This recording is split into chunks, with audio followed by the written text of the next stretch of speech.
I think it's been a day or two. Today is my day off uni. I fucking hope so. Let me just check my timetable real quick. I mean, if it wasn't, it's too late now. It's fucking 2 o'clock. I couldn't even get there in time if I did have a class. It is Wednesday. Yeah, nothing on Wednesday. Thank fuck. When the sun's out, bathe in sunlight. But when the moon's out, bathe in moonlight. Right. I've done some stuff off stream. Is my friend still on? Yes. I just finished up farming these thingies for Novelette. I still need another 11, which I'll pick up in... Well, it's Wednesday today, so I'll pick them up on Friday or Saturday, whenever they reset. It'll be one of those 2 days. I also brought them up to level 40, obviously. Tainari I brought to level 50. And for Tainari I also need another 11 lotuses. That's a coincidence. I brought Tainari's skills up a little bit. I figured out that for Tainari's weapon, the thing is I have 2 viridescent hunts, and I will never be using Garnu and Tartaglia at the same time. And therefore, I can safely just give him a viridescent hunt from whichever of the 2 aren't using it. Because Tainari really likes crit. I figured out a decent artifact set for him. These are the stats. These are the stats right now. Obviously a really bad crit ratio, but I mean there's a reason for that. We have a level 90 weapon. Wondrous Troop, I believe, is one of his best sets. I believe his best set is technically Deepwood, but again, that's true for every Dendo character. Deepwood is their best set if you don't already have it on another character. If you have Deepwood on another character in your team, then no, it's bad, because then your 4-piece set bonus is doing basically completely nothing. It would only ever be good to have Deepwood on 2 characters in very niche setups, which probably just don't even exist, if we're being honest. The only time you'd ever want that would be if you have it on a character whose skill uptime is really bad. But then in that case, I don't know why you'd put on them in the first place. But yeah, so I'm giving him Wondrous Troop because I intend to give Nahida the set at some point. Is that Nahida keeps getting bumped down further and further down the priorities list because she's already just so fucking strong, even with what should be considered a bad build. I have 1 2-piece set bonus, 2 4-stars, and she's still fucking cracked. I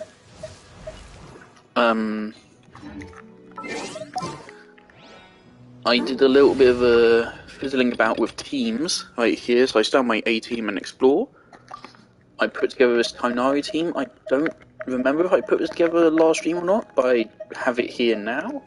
This is, I believe, what would be one of his best teams. I don't know if Yai would be better than Fischl here. C6 Fischl will be very powerful though, because then the extra damage is going to be triggering more spreads and aggravates and shit. And Kuki's here as a healer. I'd rather have Yai for damage, but I think overall it's just better to have Kuki. So no healer would be awful in this team, because this is a very vulnerable team. Fischl and Nahida are notoriously squishy, and Tainari has a taunt, but otherwise is also pretty vulnerable. But yeah, I played this team for a little while, and I had a lot of fun with it, actually. Even though, of course, Tainari is not nearly as strong, Nahida is carrying this team's damage pretty hard. But the damage is okay for like a half-upgraded artifact set. And only level 4 talents and a level 50 character is really good. He's completely missing his 4th Ascension passive, which is going to immediately improve his damage by 20%. I did the math. It's going to improve his damage by 20% immediately the moment you unlock that. Kuki's artifacts here are not great. Actually, this artifact is crazy strong. At least to me, by my standards. I mean, what crit value is that? It was only 14, but I mean, yeah, it's pretty damn good. It's like running this on the heater is a shame. It's not going to fit on the heater, but this would absolutely go on the heater otherwise. This is crazy good, actually. Of course, Kuki doesn't care for crit. Kuki literally just wants elemental mastery and HP. I mean, it's not bad to have crit rate and HP, but the thing is that Kuki's skill does not deal damage. The point of Kuki is that she causes damage via elemental reactions. Her actual base damage is pretty shit. Other than her burst, I mean, 57% max HP, is like, her burst can deal over 10,000, but that's not as good as it sounds. It sounds like a lot, but it's not as powerful as it sounds. So yeah, you want to build her with the intent of her skill. This is one of her best sets. I think it's her second best set. Her number one best set is the dedicated Hyperbloom set. But I'm fine with this set, although it won't give us as much damage for Hyperbloom. It will still give a decent bit of damage. And it will also increase her healing, because increasing elemental mastery increases her healing. And C2 is coming in pretty useful so far in my testing. The heater's fine. Fischl also has 0 upgrades on her artifacts, and this isn't Fischl's best set anymore. I don't know if it might be her best set for Aggravate. Because I know it's weird. Aggravate simultaneously really likes and also doesn't care about elemental mastery and attack. I think you want a balance of elemental mastery and attack when you go for Aggravate, because of how it works. So, I've given her Guild of Dreams. And of course, I could switch her to Golden Troop once I start farming that domain for Neuvillette, but that's going to be a ways off still. So for now, I'm fine with her having this set. I mean, this is only 1 good substat. 3 good substats. 2 good substats. 2 good substats. 1 good substat. So this is like an okay set, as far as I'm concerned. Of course, her talents are at a pretty good level, and that's something which I really like about this Tighnari team. Why I'm so excited for it and I want to invest in it is because it's actually a pretty low investment team for me. Although their artifacts aren't great, they're still serviceable, I think. I think I can make this team a bit viable simply by upgrading the artifacts and also leveling Tighnari up. But it's fairly easy, I think, to make this a solid team. And so that's why I'm really excited for it, and why I'm prioritising it over Neuvillette. Because Neuvillette to me seems a little bit fuckier. And also for Neuvillette, I'm definitely at least waiting until next week to build him, because I'm going to buy this catalyst, because this catalyst is going to go fucking crazy on him. Combining this catalyst, this will give a 33%, right?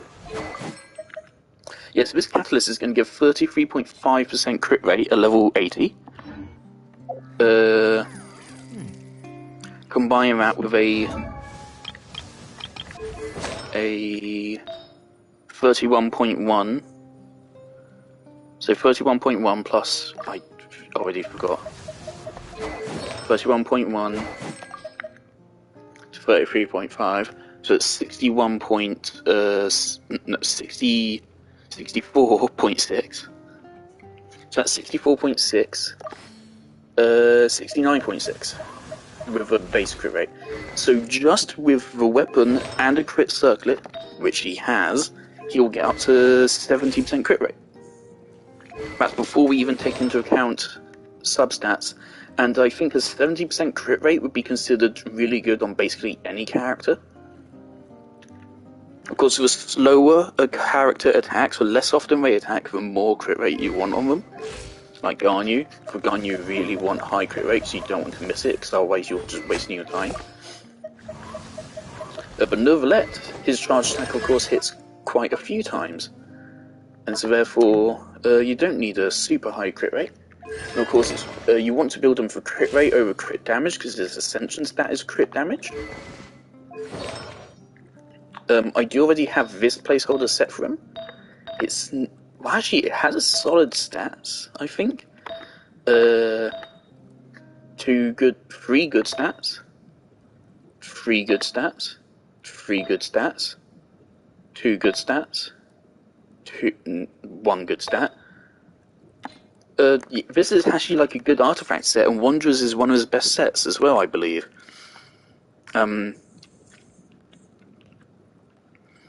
I think unlike Hu Tao, you don't want to give him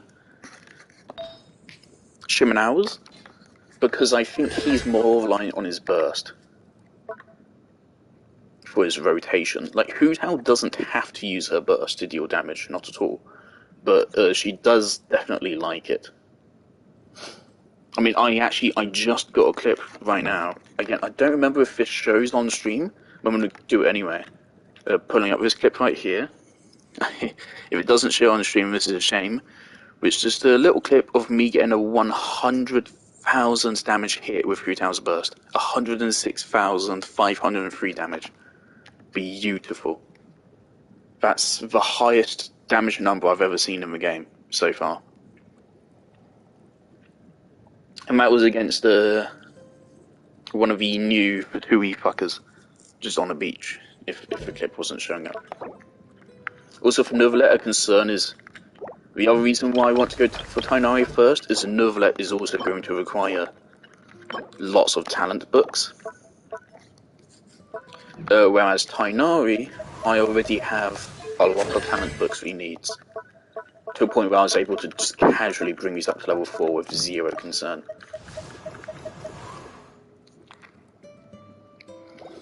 Yes, Neuvillette is going to require a lot more effort to build than Tighnari. And I'm also, of course, less sure about his team compositions.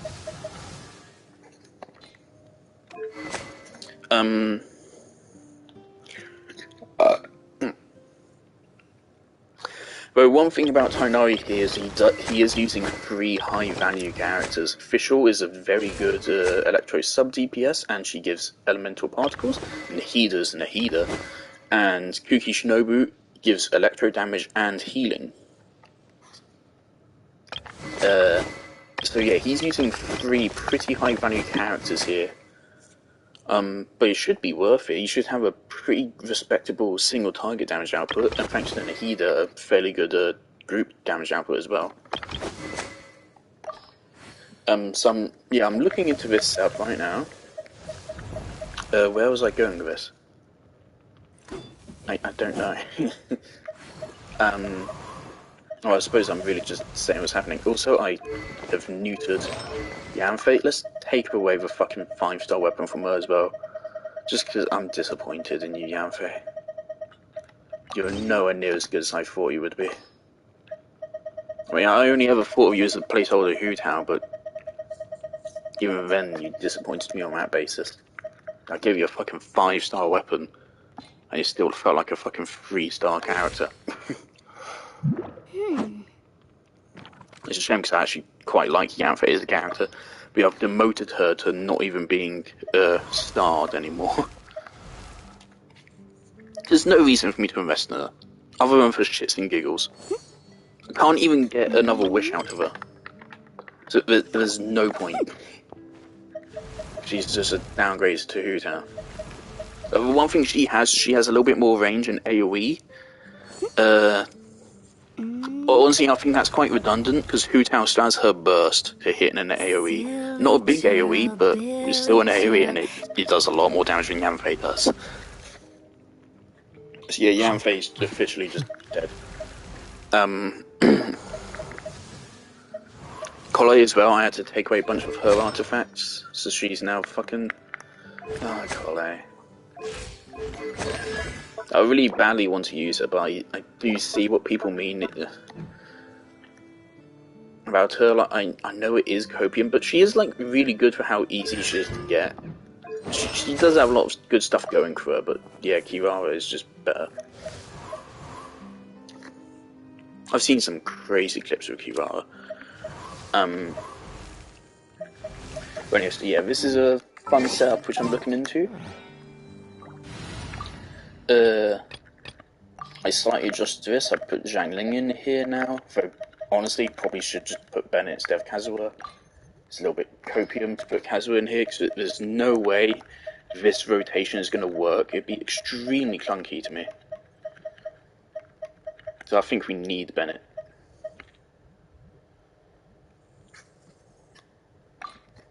Tartaglia's team. Garchomp. I think I made this on stream.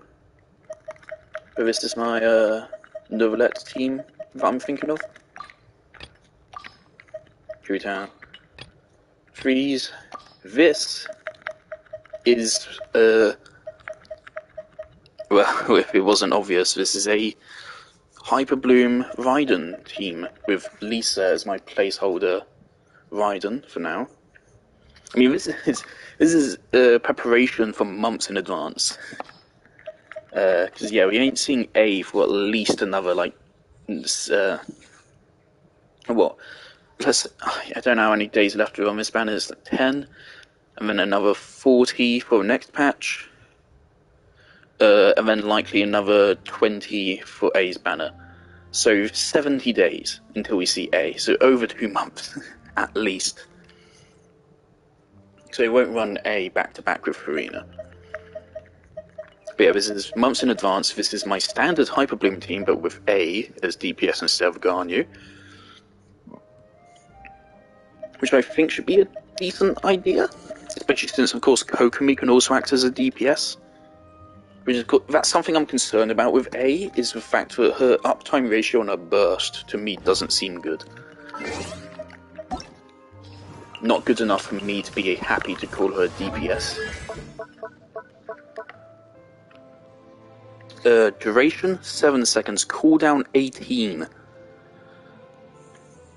It's not even a 50% uptime ratio. It's less than 50%, which is fucking awful.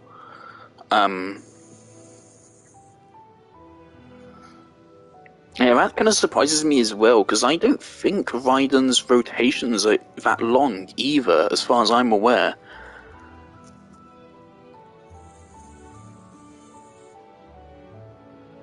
See, I'm a little bit confused as to why it's such a short duration. Maybe it increases as you level up the talent, but I doubt that. You don't typically increase the duration with a talent. Typically it's only damage and hopefully that resolve stacks. Hopefully that factors in.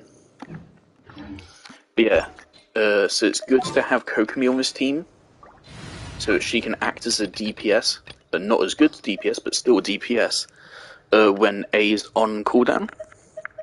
And then Nahida and Yai. I just really want A and Yai in a team together, and I think it would work well with Hyperbloom.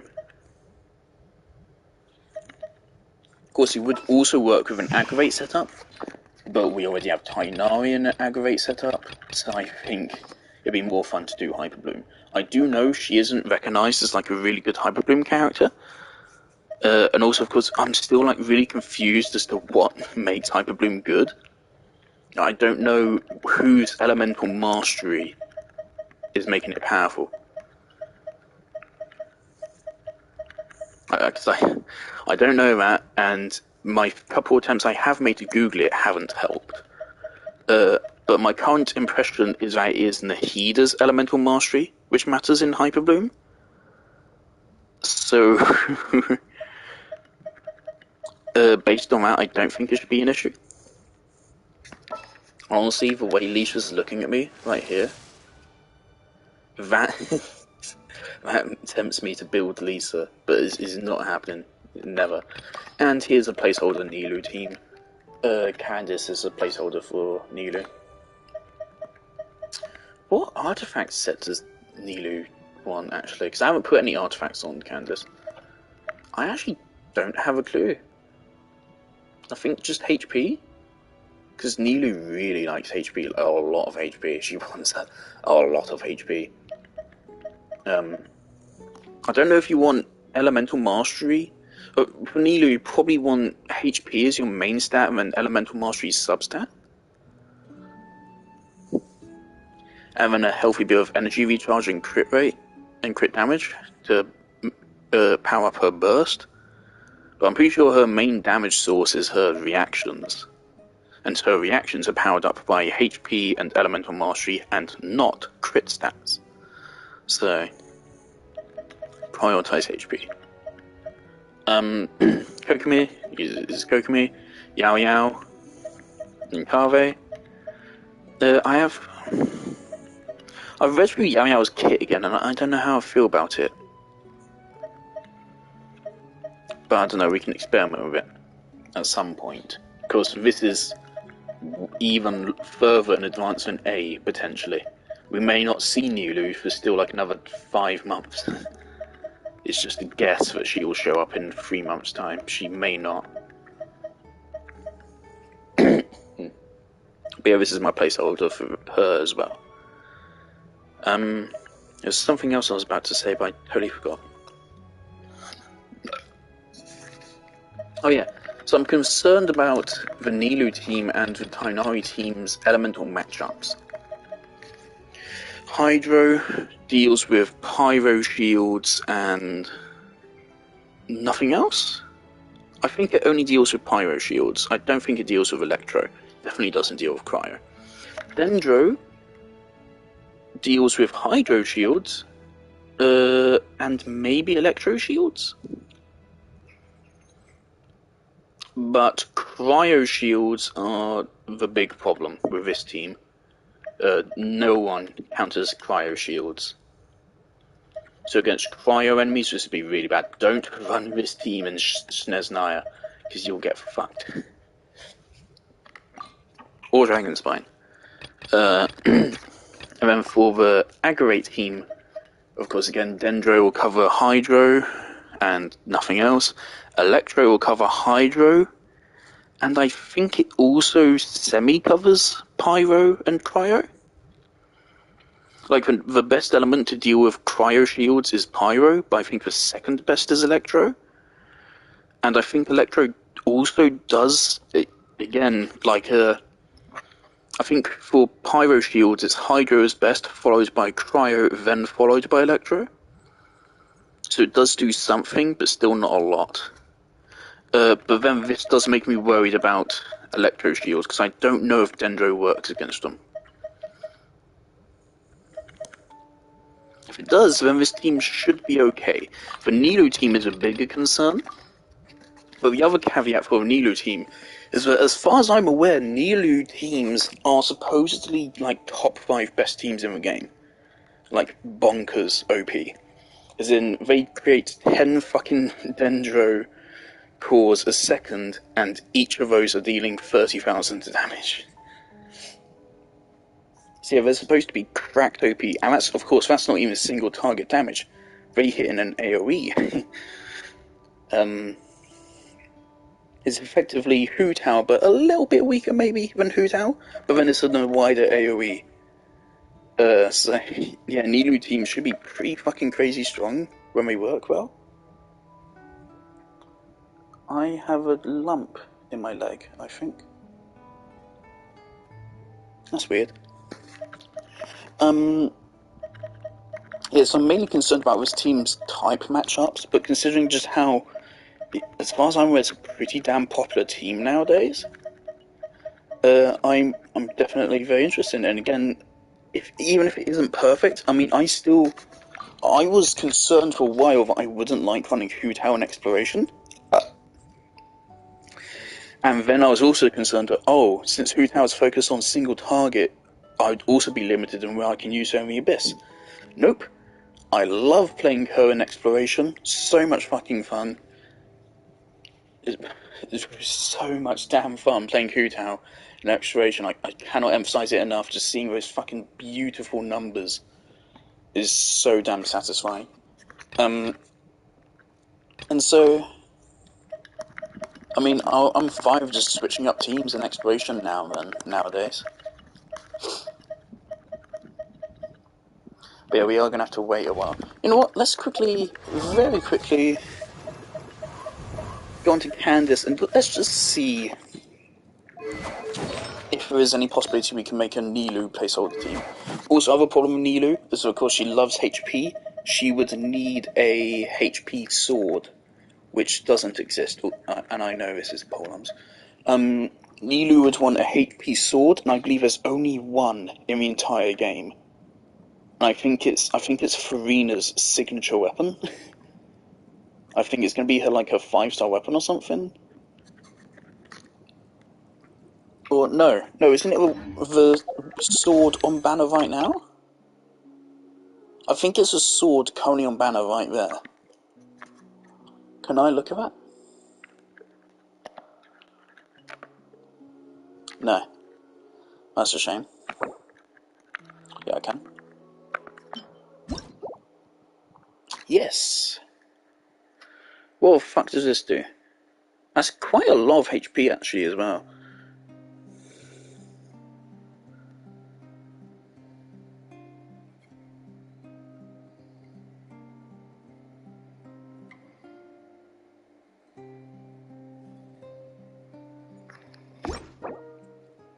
Interesting. Actually, let me check right now. Okay, I am actually guaranteed a on-banner 4-star here. So I'm going to go for it. That's a claymore, isn't it? Yep, that's a shame. It's the same effect. But alright, fine. I mean, that's that. There's only 10 wishes, it won't harm this, and the pity will carry over to another weapon banner, which I'm interested in. Would have preferred I got the sword there, but that's fine.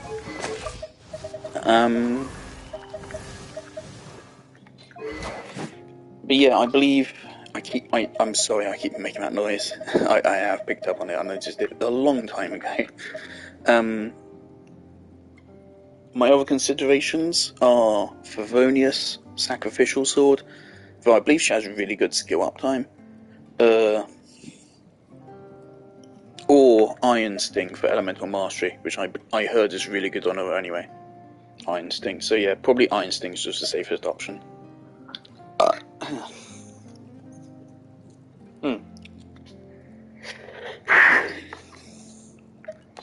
But anyway, you shouldn't really worry about Nilu's weapon and stuff this far in advance.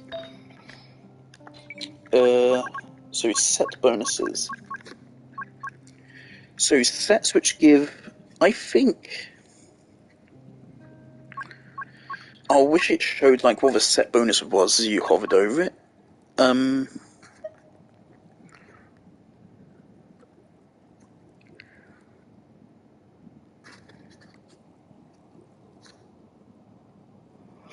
I actually feel like this is meant for Nilu, this set. Because of course you'll be taking a lot of damage from the Dendro cores. Oh.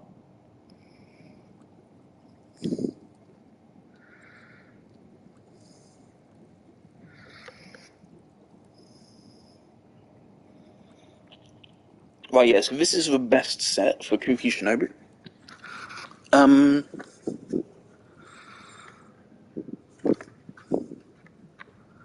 of course, I would imagine this is a really good set for Nilu.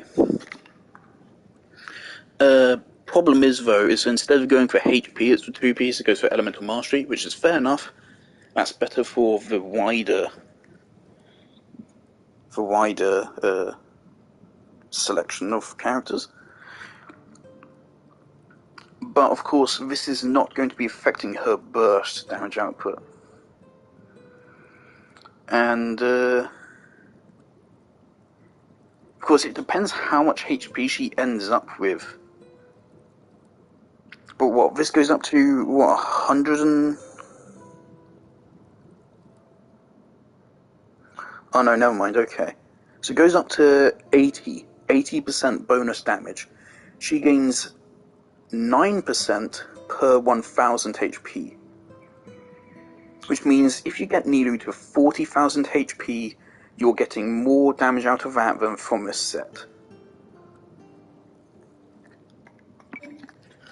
And like a decent bit more, actually. You don't need 40,000, you need 39,000.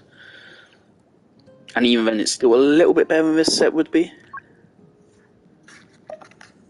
Definitely not. No. You could consider Deepwood on her, because her skill will hit a lot. Not clan. Nope. Nope. Actually, well, maybe on certain builds. Nope. The two-piece.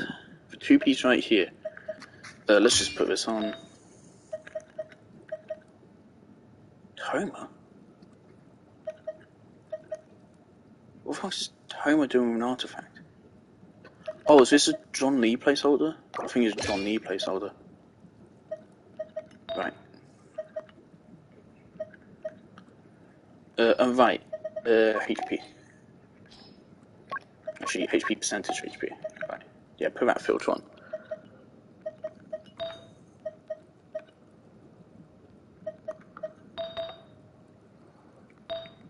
We already have two-piece here. We would only want two-piece. Heart of Depth. Nope. Nope.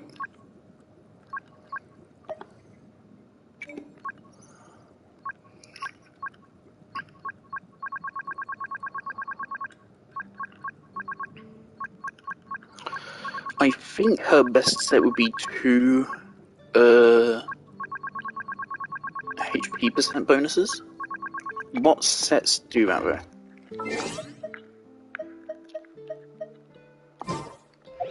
I am going to get to doing stuff in a moment. I intend to do some quests. And hopefully just in that process get some more exploration done. I'm thinking check out all these smaller quests first and then... What's this? Interesting. These smaller quests and then go into the bigger quests.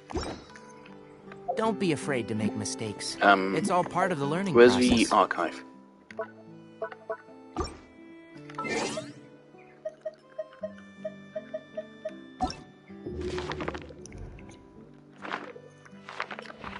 For why I just forgot this thing existed. I really wish there was a 4-piece, 5-star instructor set. This is a genuinely really good set bonus.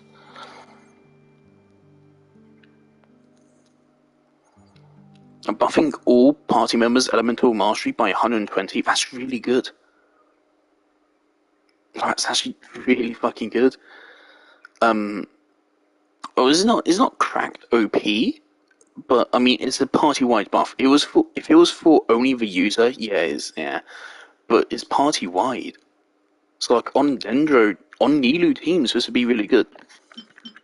But it doesn't exist.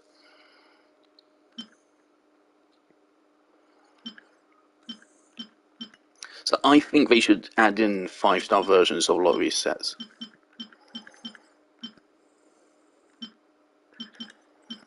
Also, like, there's no 5-star versions of these as well, so what's the point of them existing?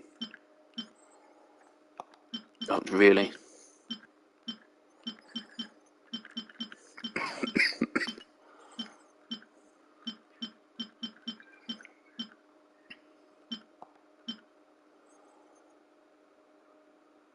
Heart of Depth is Hydra damage.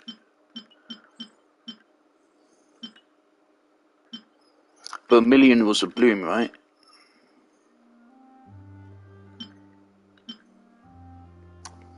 No, it wasn't. It's...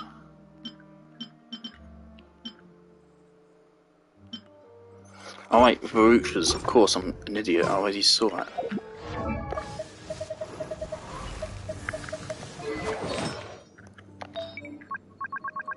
We don't have a lot of pieces in this set.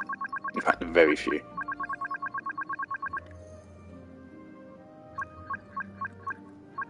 So yeah, I would have just fed most of them to a reliquary.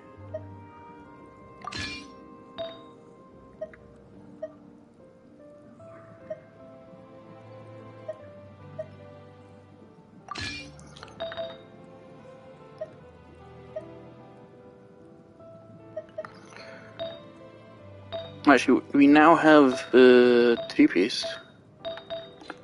So for this one we can just go over as much HP as possible.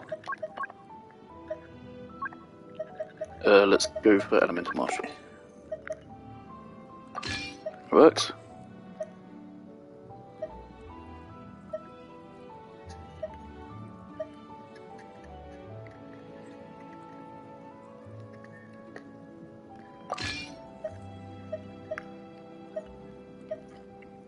Energy recharge would be nice to round us out.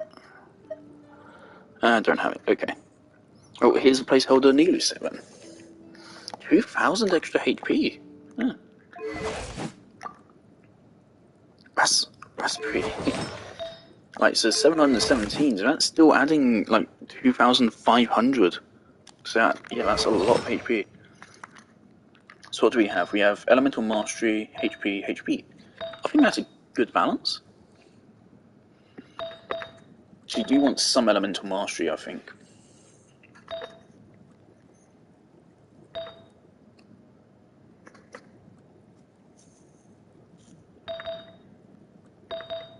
Let's count up for HP percent. 5. Let's just say 11.5 out of those two. Oh no, 10.5.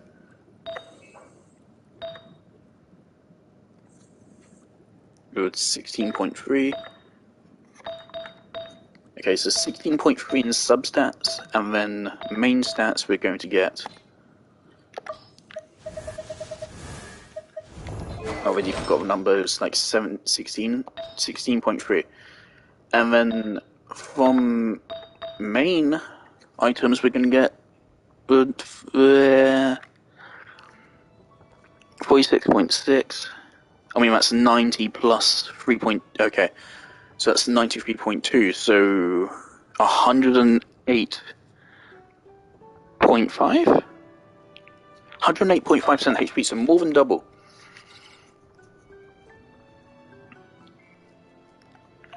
More than double HP. Osmanthus wine tastes the same as I remember.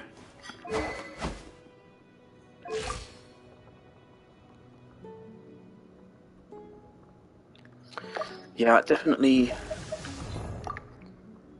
John Lee, of course, has an additional HP artifact and Black Tassel here, and of course one of the highest health stats in the game, and he's only reaching 50,000.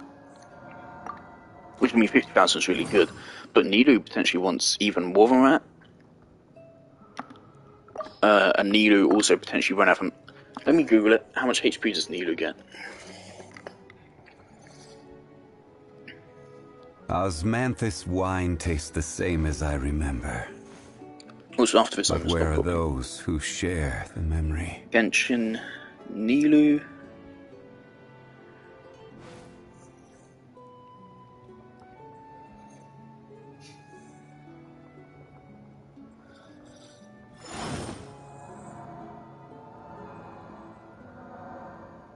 B tier main DPS, S tier sub DPS. Brilliant.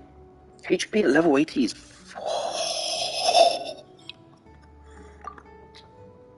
She has more HP than John Lee.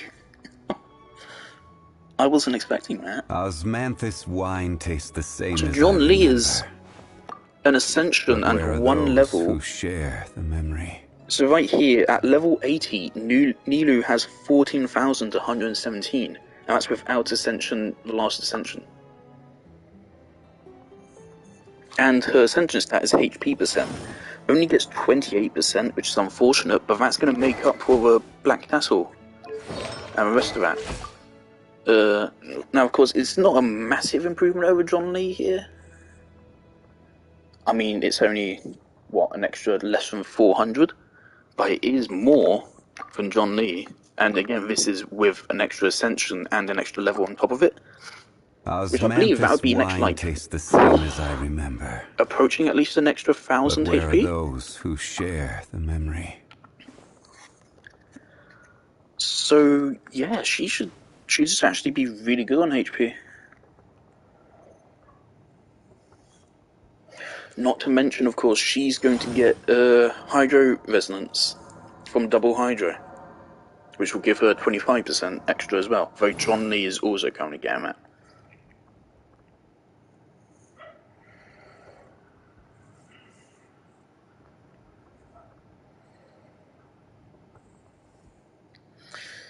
Oh, I was right. Osmanthus wine I didn't tastes even the mean to look same at it, as but I it says remember. But where are those who share the memory? the Dockhand's assistant. What's that?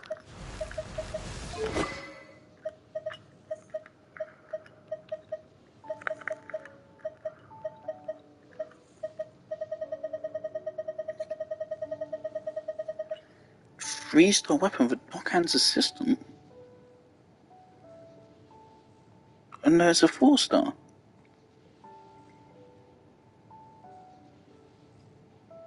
Hey, this is the new weapon. Why is it labelled as a 3-star on here? Good job, fellas. Right, so that's her third best in slot weapon. Her third is Zephos' Moonlight, which I've seen come up a couple times before. What the fuck does it do? Elemental Mastery. Elemental Mastery and Energy Recharge? Okay. And then her fourth or fifth best in slot is Iron Sting. Okay. And then best artifacts, Tenacity of Milith and Volkshaz's Glow, so I was right on that. Artifact main stats, you want HP, HP, HP, or Energy Recharge. Substats, they put flat HP at a higher priority than Elemental Mastery. Interesting. And they say 170 Energy Recharge.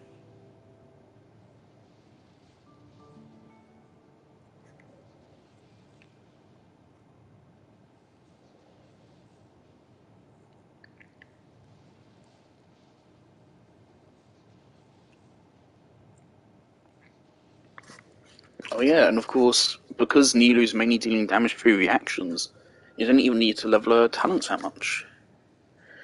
Good tip.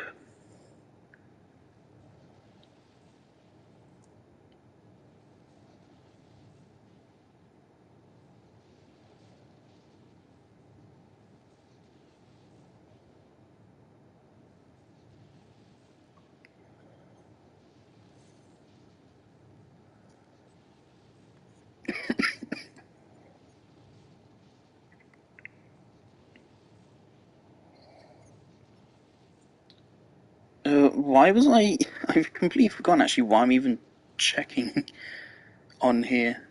What am I looking for?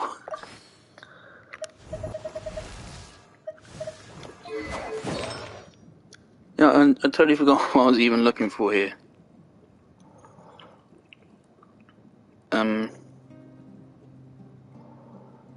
There's a burst animation. I love a burst animation. It's probably my favourite burst animation in the game, honestly.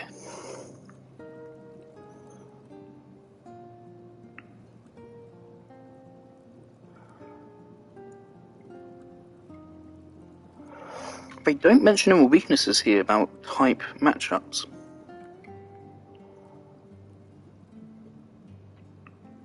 Which to me is one of my worst fears about her, so...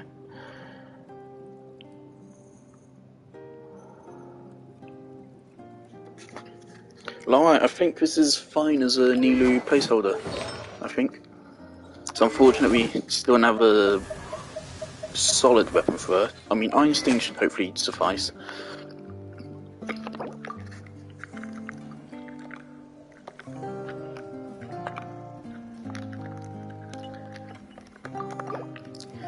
I'm gonna go for a quick break. If you press a leaf between dry sheets of paper, you can make an attractive and handy bookmark. Then I'm gonna bait back, and we're gonna do this quest.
I personally actually want them to introduce new 3-star weapons. It would spice up banners. But I also think there should be one 3-star weapon for each substat in each weapon slot. So of course we wouldn't have to go to either a 5-star weapon or a new 4-star in order to get a HP sword. Also don't know how long I'm going to be playing today because there's some stuff I have a little bit of uni work. I have an article to read.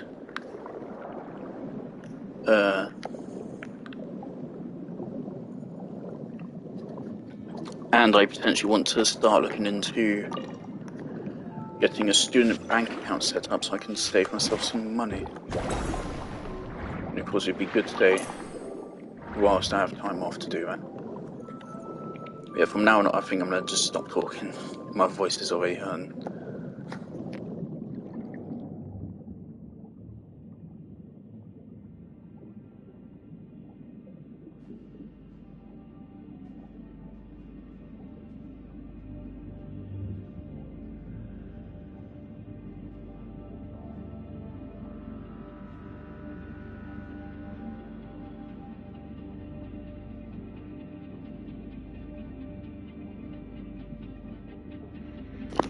putting on Bricky's Outer Worlds Echoes of the Eye playthrough.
I forgot this is that quest where I don't know how to do the right thing.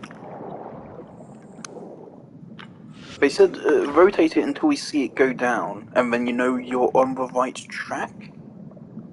Now, yeah, I've seen it go down there, but how do I finish it off? Fuck. Oh. Well, that makes a lot of sense. Fair enough.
There's just something I was telling myself I needed to do, and I completely forgot it.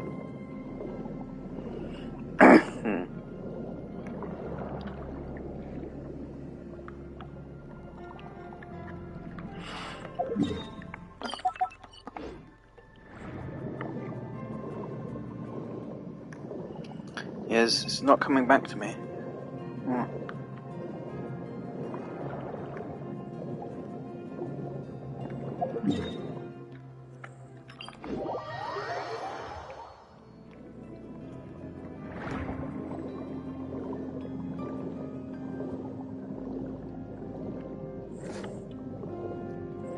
How many wishes do I have left now?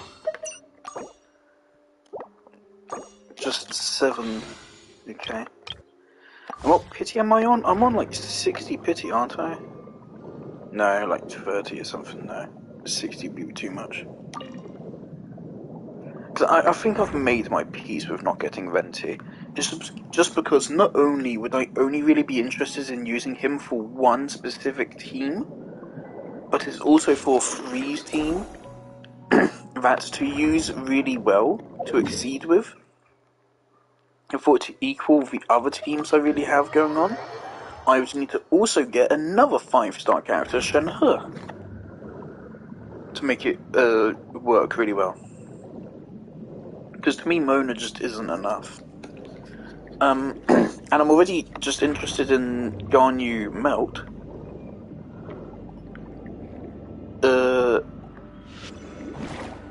And so, to be honest, the main novelty in getting Venti would just be because I like him. Which, I mean, is a good reason to get a character, but not when there are other characters coming up which I also like, and would also be really powerful.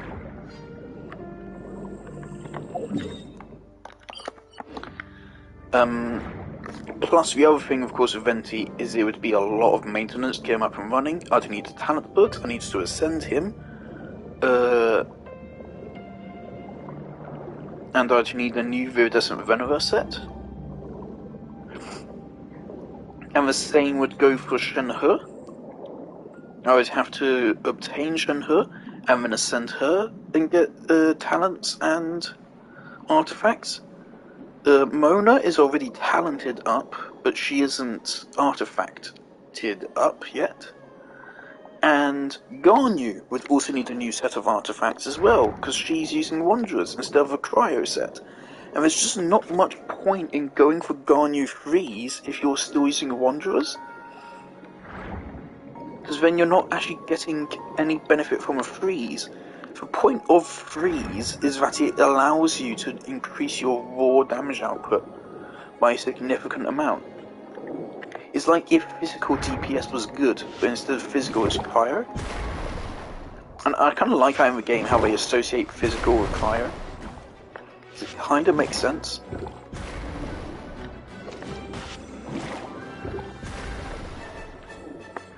Also like how that's a thing you can do. Yeah, I was hoping for a reason to come back here at some point to do whatever's going on here. Like, there's some fuckery here. Stabilize! Witness the power of Gugwa. Rain outlines your fate. Because I just can't really justify going for these things. Yeah, I'd have to get a whole nother artifact set for Ganyu, when of course my artifact set on Ganyu is already pretty good, and is already her best set for, well, arguably, her best set for a Melt team. Because I would, for Ganyu specifically, I think I'd put Wanderers above Shimenawas, because Ganyu really likes her burst, though maybe less in Melt. But Wanderers also gives Elemental Mastery, which is really good for Melt. Better than Shimenawa's attack bonus, I think. And Shimenawa's relies on her using her skill, and although she can have Shimenawa's up at a 100% ratio, because she has a... because of her skill up bang ratio, it is still... Rain outlines your fate. It's hard to focus on. Futile C1 does feel pretty good, but yeah, it's in no way necessary. I really wish people would stop telling people that, 'cause that's probably discouraging a lot of people who would otherwise pull for Futile from doing it. But yeah, I'll just... Because there's no one is going to come across this. But like, I would absolutely make a point of telling everyone I meet that's considering getting Futile that C1 is not necessary.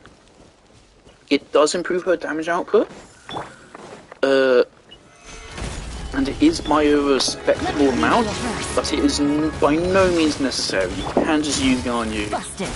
What? You can use her perfectly fine without it. Especially if you are using Gladiator set and not Shimmer Hours like me. Though I am very excited to get Shimmer Hours on her, because that 50% extra charge attack damage, on top of a 38,000 I now have, fucking hell. That's going to go up to, that's going to give theoretically another 19,000 damage. It's going to go beyond 50,000 damage per charge attack, which is fucking crazy.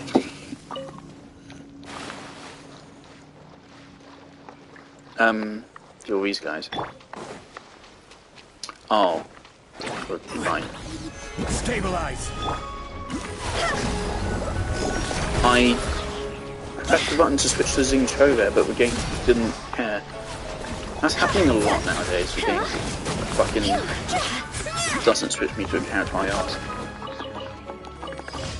No, my sword.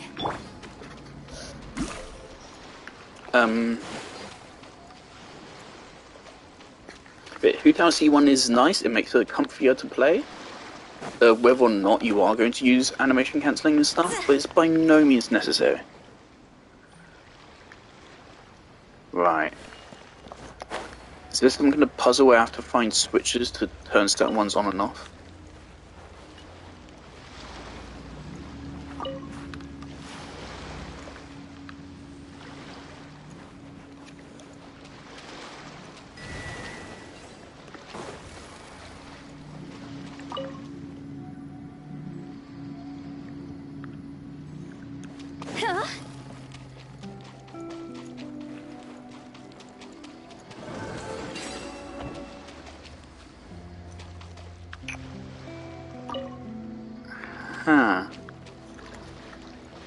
So it is a puzzle, hopefully it's got a good reward. Yeah, won't fuck with that, and so now it moves there.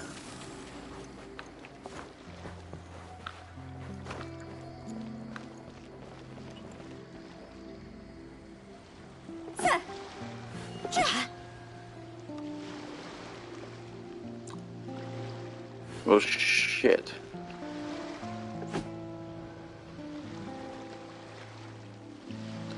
Okay, now that's the one missing power. It's what does this fucking do? Okay. Okay. So what does this change? Okay, so this one. Okay, so it turns this one on and turns the other four off.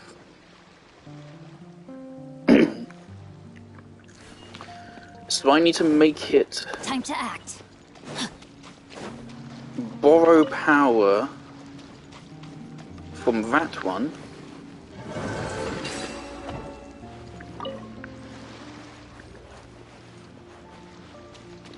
I move it over to there, and then no. I think now I flip the switch.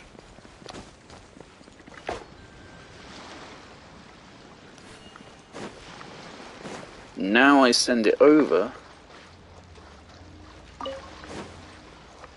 and before it reaches it, Spectrum.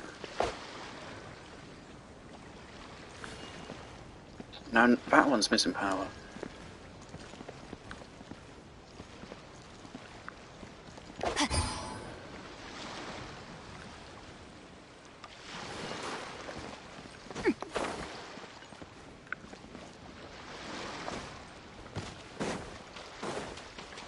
Should I drain its power? Should I get all of them turned off?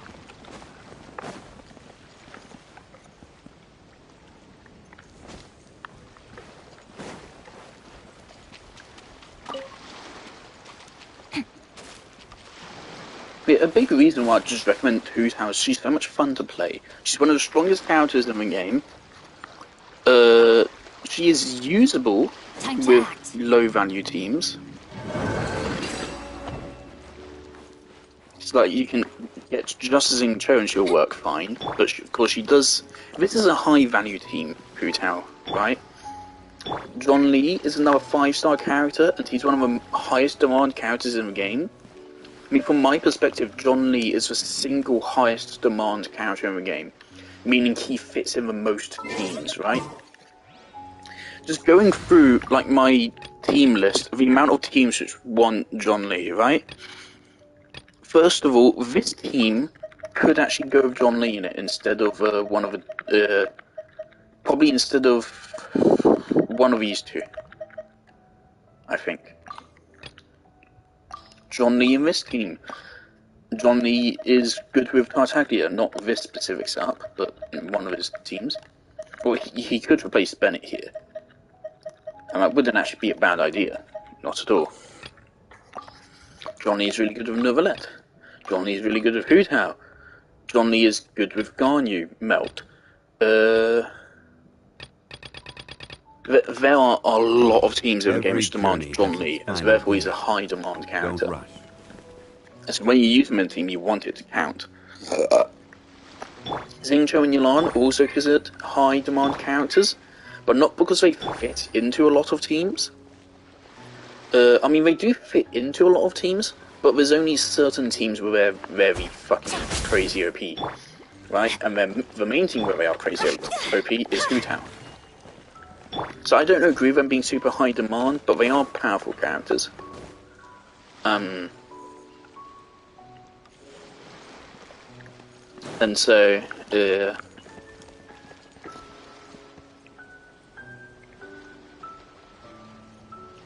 well, main point is that Yilan is a 5-star, so this requires 3 limited 5-star characters and 1 high value, high demand 4-star. So this is a pretty expensive high value team. This is not for free to play players, but otherwise, I mean, you can get a buy of just Xing Cho. You could use Hu Tao, Xing Cho, Layla, and I don't know, fucking someone else. Probably another Hydro character. I think that would work well, but you can do a decent bit with Hu Tao. Why am I talking about this anyway? Let's get the fucking thing done. There we go. Body and mind. Treasure hunting. A valiant endeavor.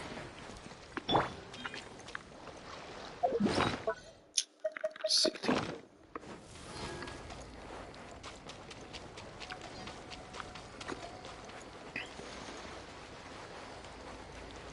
Yeah, I'm just having so much fun playing Hu Tao. It's such a breath of fresh air after playing my fucking Garnu setup for fucking like 800 hours straight.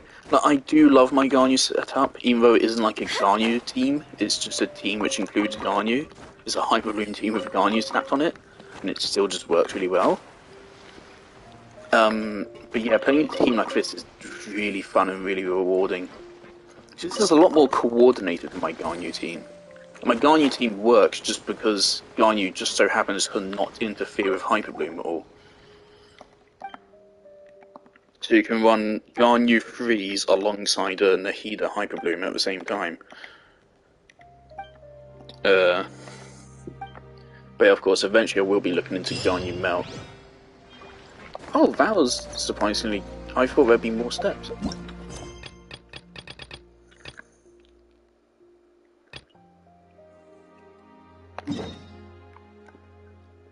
Ah, this place. Let's get to it.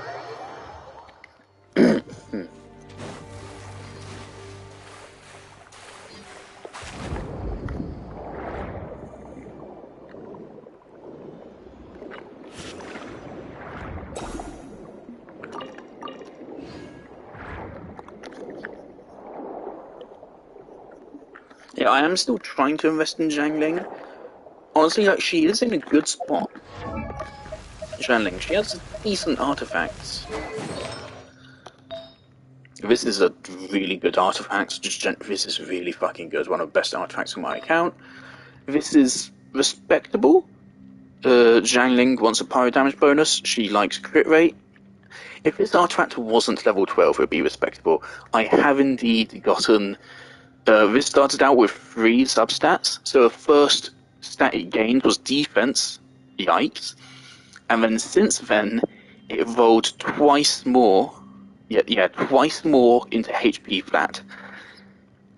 If this was a level 4 artifact, this would be respectable. But it isn't. It's a level 12 artifact. So unfortunately, this one is a bust. Probably going to have to change it at some point. But for me, I want lots of crit rate on my Zhangling, so I want to give her Favonius Lance, so I can give her catch to A when I get her. Problem with my Favonius Lance, of course, is I don't have a lot of them. Also, Zhangling fucking really needs a crit circlet, but I can't fucking get one. I do have one on Xingqiu, actually. I do have a crit circlet on Xingqiu. Yeah. Of course, 0 good substats. The thing is, I don't mind Xingqiu having bad substats, because of course, Yelan is doing the bulk of the hydro damage, and he's just debuffing and applying hydro. So of course, it would be better to have better substats. But we performed really good in the Abyss without them, so... But yeah, for Zhangling, I want more crit rate, because to me, crit rate is more valuable than crit damage. Because, of course, crit damage is useless if you never crit. But also, of course, Favonius. Favonius prefers crit rate to crit damage. And therefore, if you're running a Favonius weapon, crit rate does become more valuable than crit damage. But right now, she's running way more crit damage than crit rate.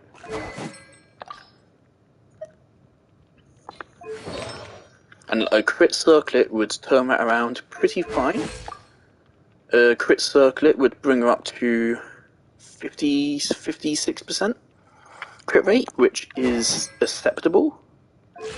Not good, but acceptable. Yeah, like, I could launch Zhangling into a world and just level up this artifact set and it would work. But yeah, we should get better than that for of course, she would be going with Ganyu. Well, actually, to be fair, with Ganyu... Ganyu is the one causing the melt. So she's the person who needs with better stats, actually.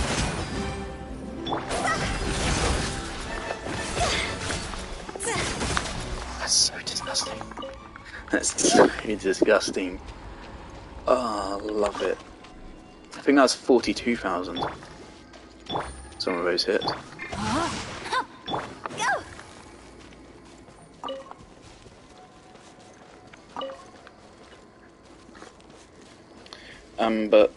What am I saying? But for Tartaglia team, of course, Zhangling is the one vaporizing. The entire point of Tartaglia's team is that Zhangling is vaporizing. Like, it was crazy when I actually realized that. The point of Tartaglia, I thought that he was supposed to just deal bonkers damage, because I saw clips of his burst dealing 5 million damage. So I thought the point of Tartaglia was just that he did lots of raw damage. Turns out, that's just people fucking him out. The actual point of him is simply just applying hydro, so that Zhangling can vaporize.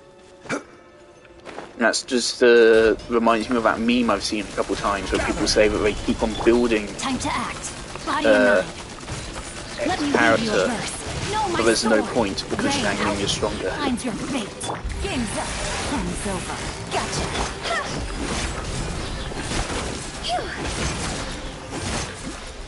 God damn. And the normal attack is doing 16,000 damage. 16,000 from a normal attack. That's so disgusting.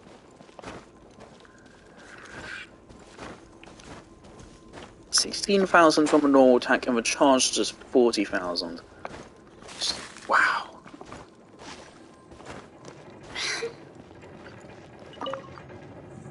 But I do think I keep seeing people kind of shit-talking Ganyu, and I don't think she deserves it.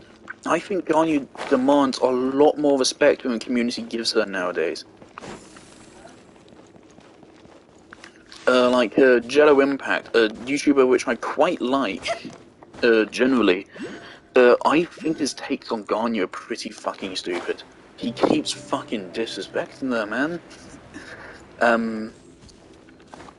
When he did like a character tier list, and he said that I think he says he doesn't use Ganyu anymore, or something like that. I mean, like, I can understand that she's maybe not meta, but she's still fucking Melt Ganyu is still very strong, and Freeze Ganyu is still also very strong, though high investment. Solidify. And of course, even without those, Ganyu is quite flexible in terms of teams. I shouldn't have charged attack there. Right.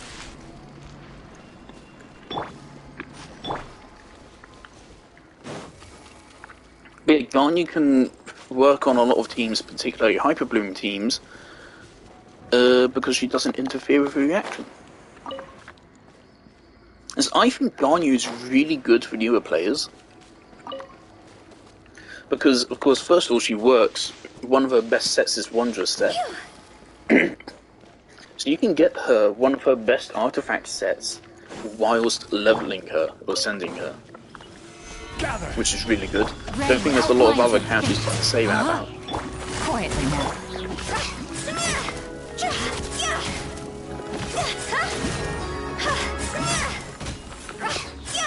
Give me that attack bonus. Gotcha.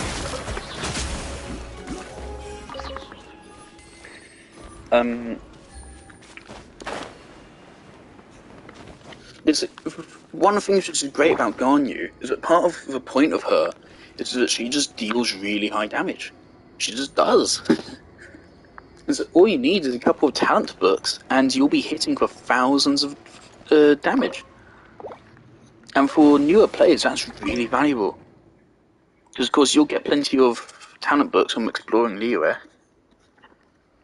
And you only need to level her normal attacks. You don't need to level her skill or burst at all.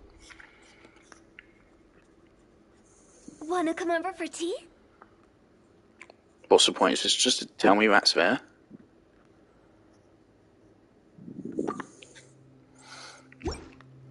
Ganyu's skill, you can argue it's actually better to not level it. Though probably most people would disagree with you. I used to think it's better to just not level it. Now I do think it is better to level it, but I think there's actually an argument to be had there. It's one of the few skills in the game which actually gets worse the more you level it.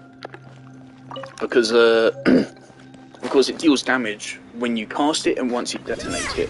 Leveling the skill means that it deals more damage when it detonates, but it's going to take longer to actually detonate it.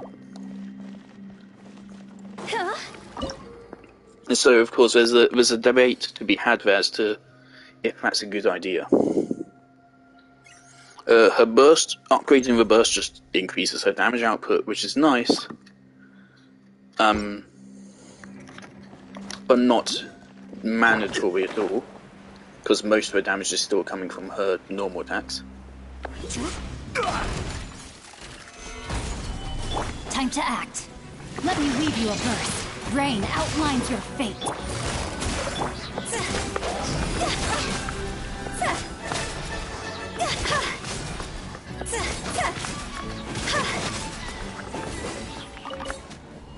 Lovely. I see some people mock Genshin for, well, that. Right there. I think that's fucking ridiculous. have you played any game which involves melee combat before? Because if so, that, I'll call it very generously, criticism, it applies. Even worse. Because, I mean...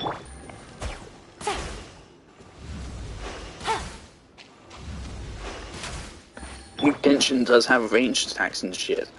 Other games don't, so it's a ridiculous fucking thing.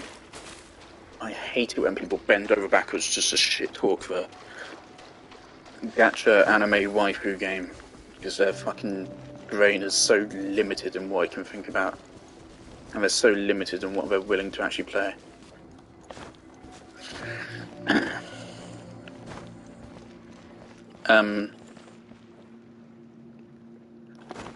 But anyway, Ganyu. So, of course, the main bonus of Ganyu's burst, at least to me, is the 20% cryo damage bonus.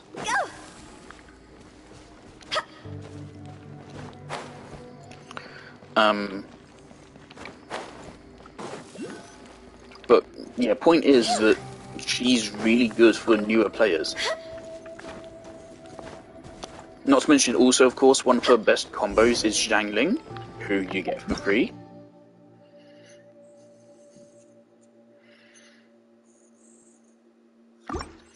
Okay.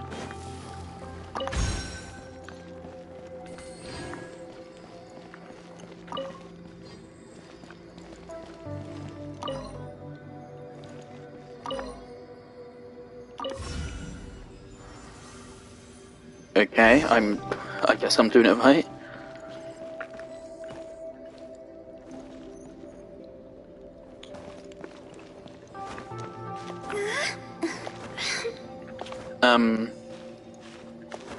Yes, Ganyu's great, especially for newer players, because she's quite low investment. You only need to level one of her talents. She's a very early boss. Her boss is in Mondstadt. She's fun. She's quite different from other characters, being a charge attack bow user. Which, for several years, I think, she was the only character like that. Because nowadays there's Kainari, Yalan, Yoimiya, technically. But for a while she was very unique in that regard. That's actually, I have something else to say about her in a moment.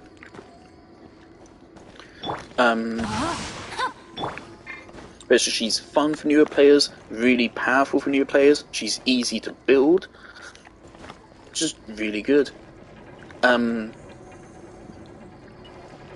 Fits into a lot of team comps. Especially including team comps new players can get for free. Or very easily. So a new player can get Zhangling for Melt Ganyu very easily. And then, one client, two clients, three clients. They can get a Collei and make a Hyper Bloom team. Which then they can then just snap Ganyu into with very little effort. So yeah, Ganyu's just really good, especially for newer players.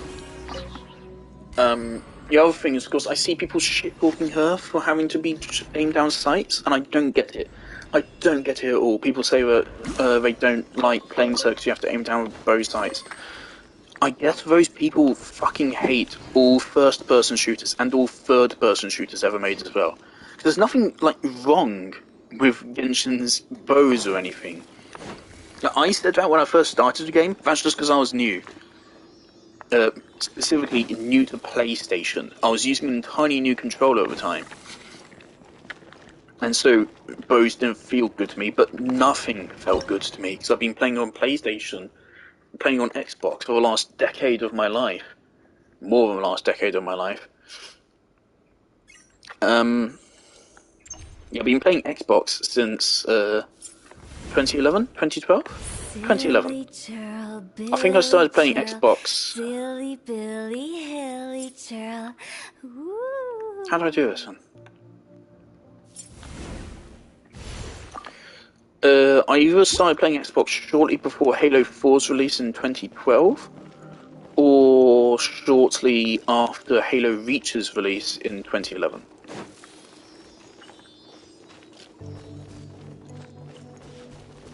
I know Halo Reach was out when I got the Xbox, because my dad got the Xbox bundled with Halo Reach. At least a decade. So I was not used to a PlayStation controller, but even then I started to love Garnu pretty quickly. So I just don't get people complaining about that. How the fuck do I get you out? I didn't see a console to access it from inside.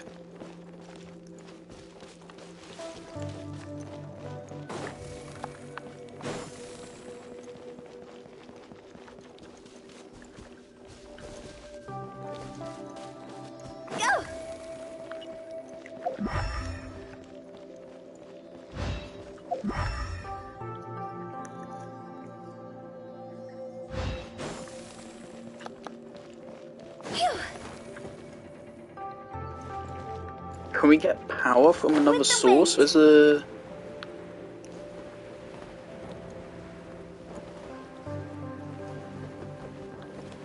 Go! How can we get this camera? So I think it goes here.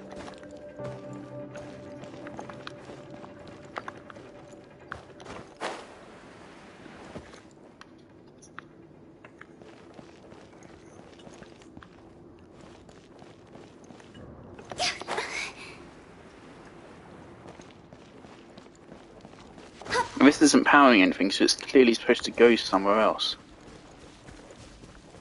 Go! Oh, I'm a dum-dum bubblegum. I'm a real dum-dum bubblegum. Rise! Hey.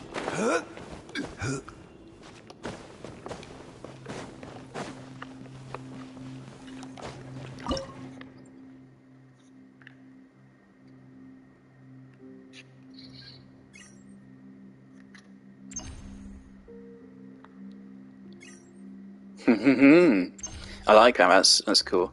Osmanthus wine Clever tastes puzzle. the same as I remember. But where are those who share the memory? I love that. Such fucking great puzzles, man. Come on.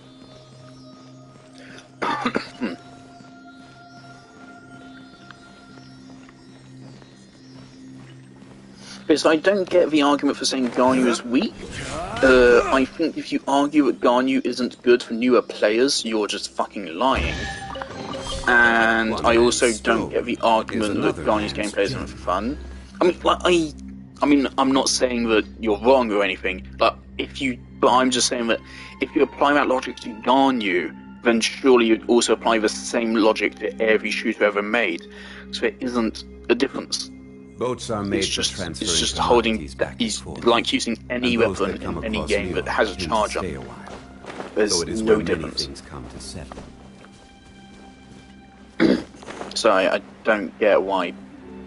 If you complain about it, you should also be complaining about every other shooter. Which, as far as I'm aware, they don't. So, did we go in here for something else? Yeah.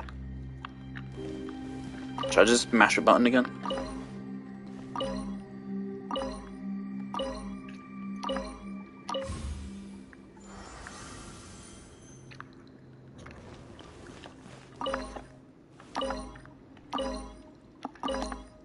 Yeah, this isn't such a great puzzle.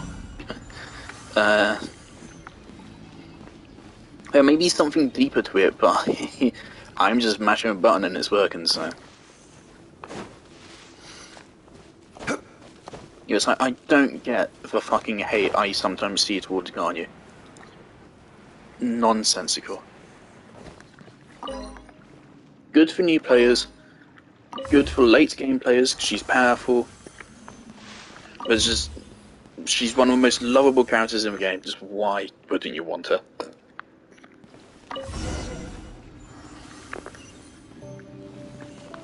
And how do I get to the area downstairs here?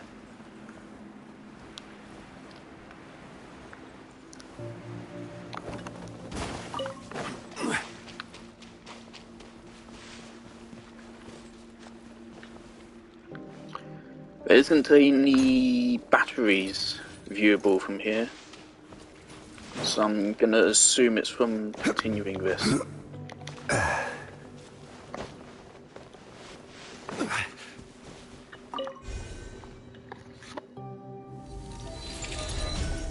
But Hu Tao is also good for new players, but not as good. Definitely not. She takes skill to play. She definitely requires higher value characters. She doesn't want a healer. She also is a DPS character who likes leveling all of her talents. Most DPS characters do. But you need her normal attack and her skill. You don't need her burst as much, but you're missing out on a lot if you don't level up her burst. Again, it does a lot of fucking damage. And due to the strat, you can learn to use her burst without actually... Well, you can use her burst to extend her rotation, so you lose nothing, you only gain the burst's damage.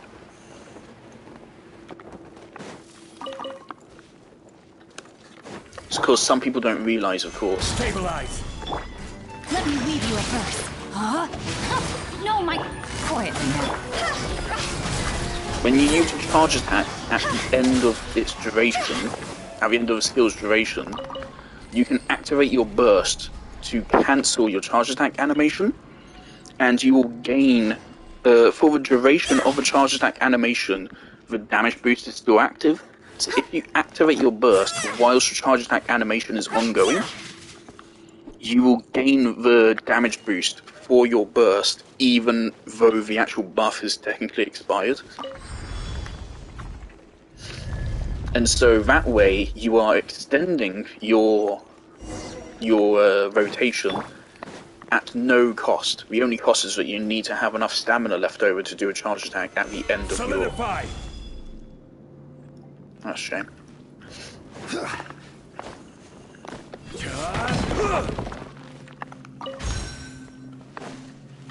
At the end of your skill. Cool.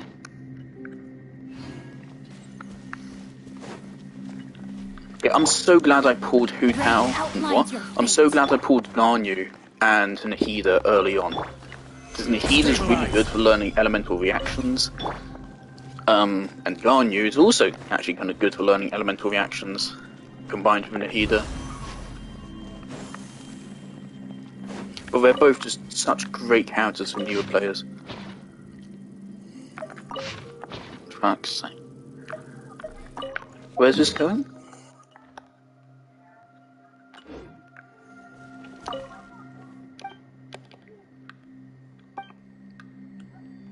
Wait, what?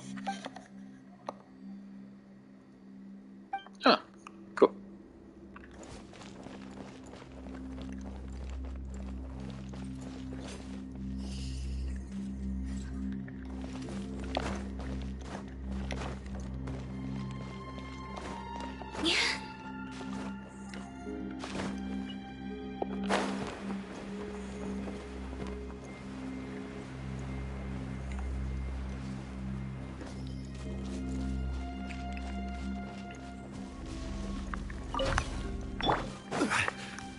I do, of course, I haven't really played with him yet, but I do think Novella is reasonably new player friendly. But I do think for his best teams, you do need some good effort. Solidify. Witness the power of Guwa. Know my sword. Sweet, not happening. Things are about to get dicey. Gotcha.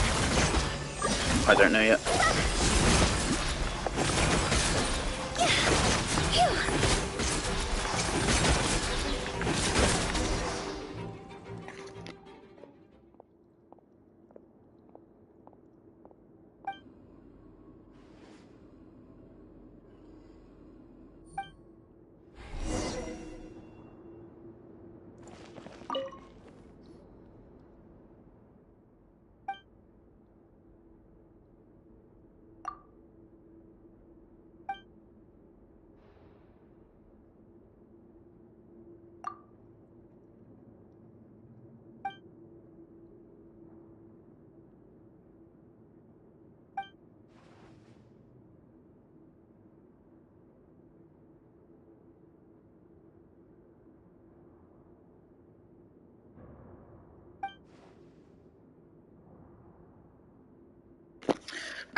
One other thing though, is that I feel like Farina is going to be a really, really good character for new players.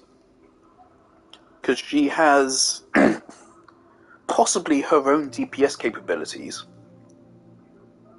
Because we know there's some funky stuff going on with her charged attacks and normal attacks.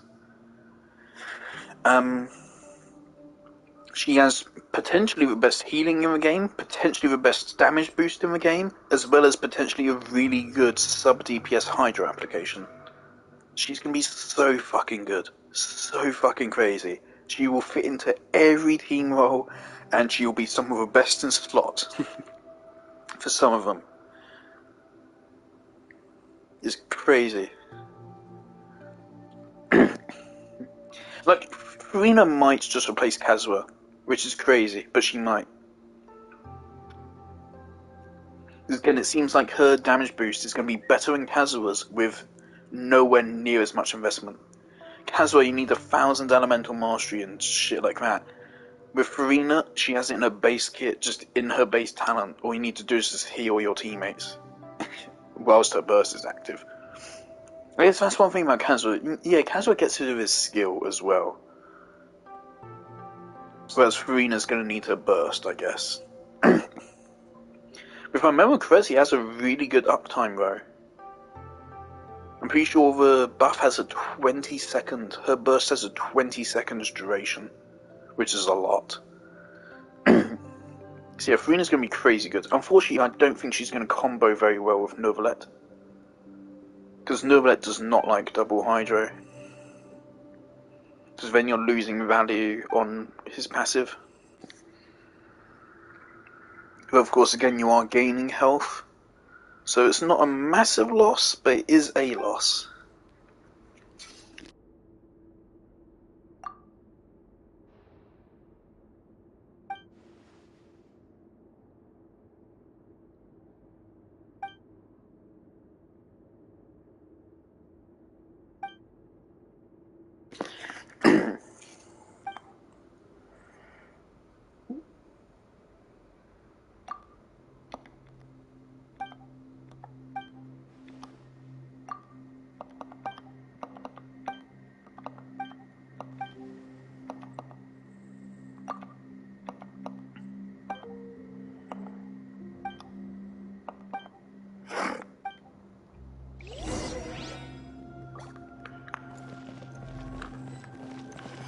It's sad that I can't pull out Nahida and read people's minds in Fontaine.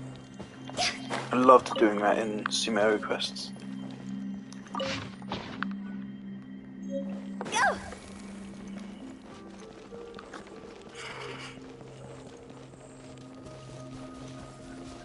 I heard the reason why Farina appears to not be the Archon. I think it leaked. People looked at her voice lines, and one of them gives it away, apparently.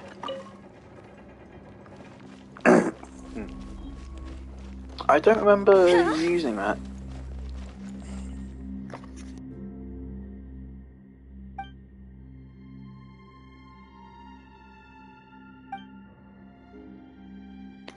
So the name's Savin. Nice name.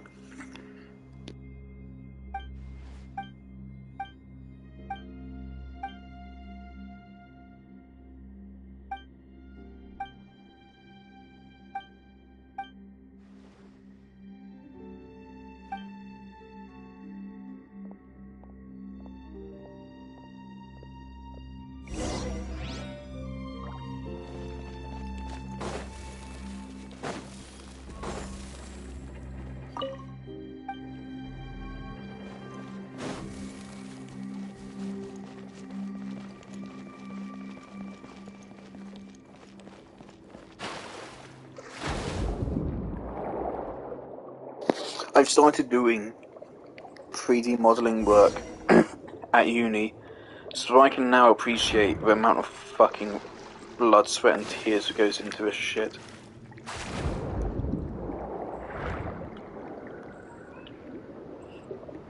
We spent 2 hours making a fucking mug.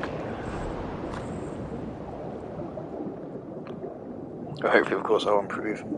As homework, I have to make another fucking 10 for fucking Tuesday. I also have to make a train in Unity for Friday, which I might not be able to do because I can't access the computer labs. I have to check after my lessons on Thursday, and if I can't, then I'm going to have to tell the teacher I'm missing this thing already. I don't know if it's an assignment, it's just something they asked us to do.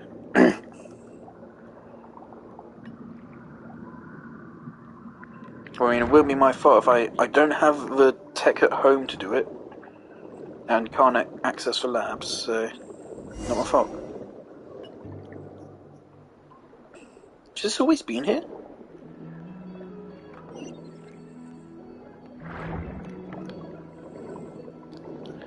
So where exactly has this spat us out?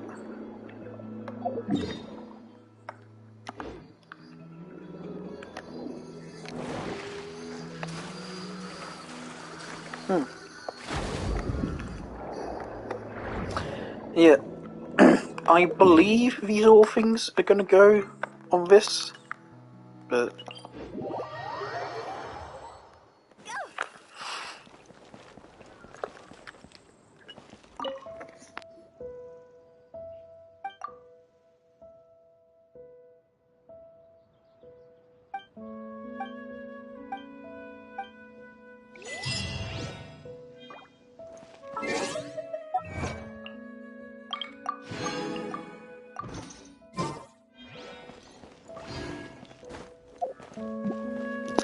Right, there's something else I actually want to look into real quick. Because my friend found a way...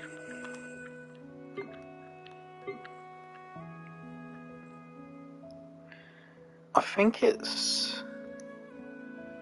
down here. My friend found a way into a room I found, and they found a little complex with a cola in it and some chests. And they said they found it on accident, and not as a part of a quest. Well, they didn't say that, but I mean, I joined them in the middle of it, and they weren't doing a quest. So I believe there should be some way to access it along here. I don't remember exactly where it was, but I think it's directly above here. But I'm well here. What a bummer. Something in my body is telling me it's here.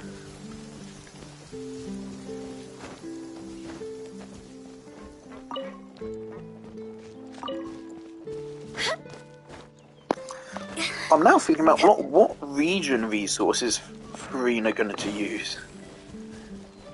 Who's going to use sub-detection units? Oh, probably Risley.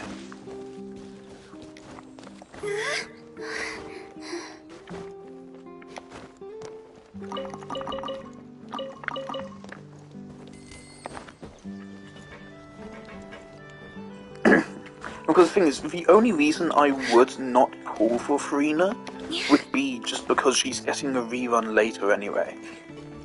We won't have to wait all that long for a rerun, whereas we'll have to wait a while, a year, for a Venti rerun.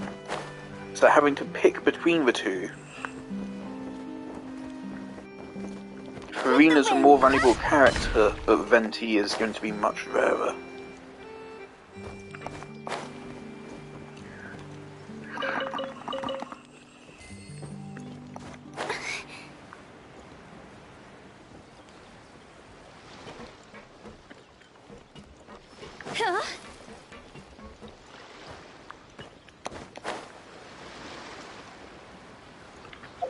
Okay, I wanna...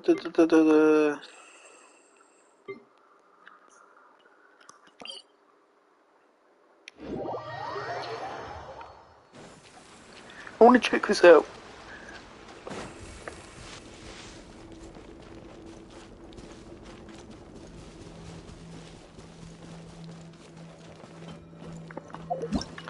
And then we can do this.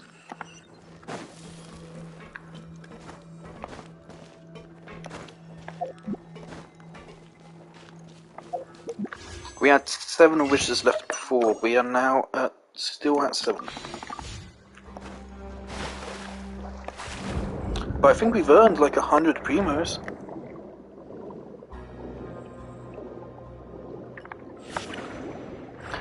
This again. Had to do this when farming for Novelet.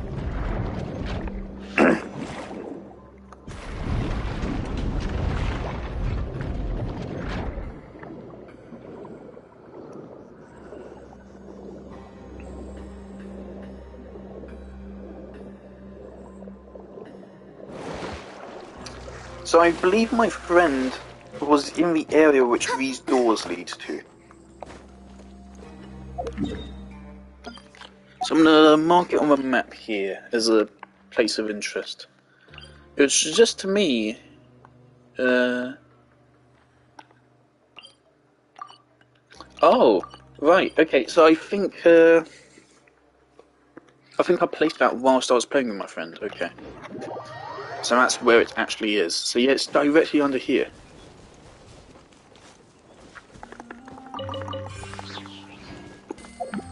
Go! Maybe we can access it from the upper gate here.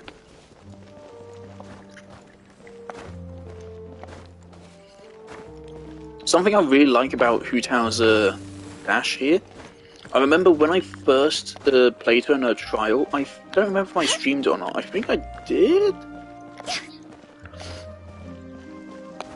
But I remember not liking her dash, because I didn't like not being able to see her during it. I felt that was fucking with me. Of course, now I don't mind her at all, because I'm much more used to the game.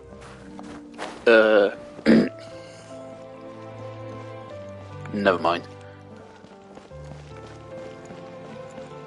But also I found out it allows you to dash through, I think it dashes straight through enemies, but it also passes through certain projectiles or inconveniences, such as Mirror Maidens. The trap they put you into goes straight through it, which is actually really powerful.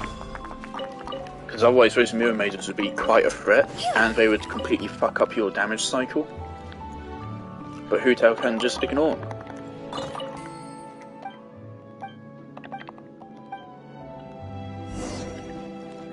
Ah, brilliant. This is a new quest.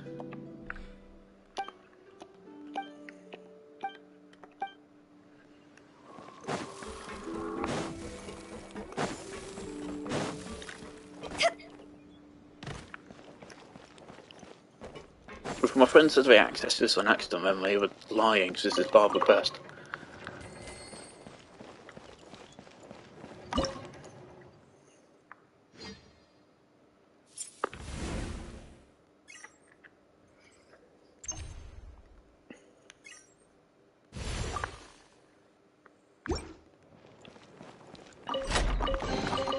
Oh, what a cute treasure coffin. Hello. Solidify!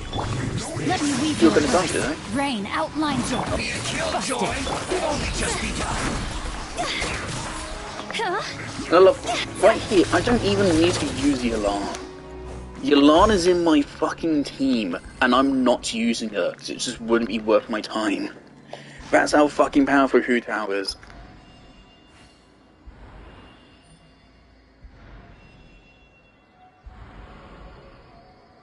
Of course, I still use Yalan for elemental particles, but...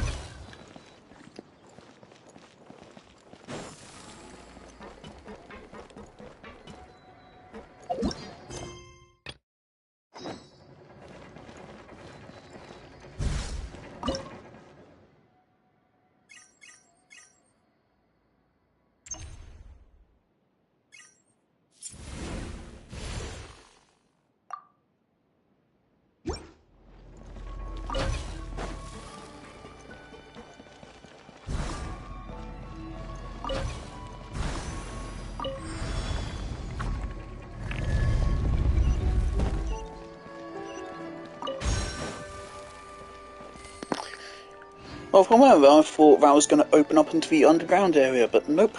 That's a shame.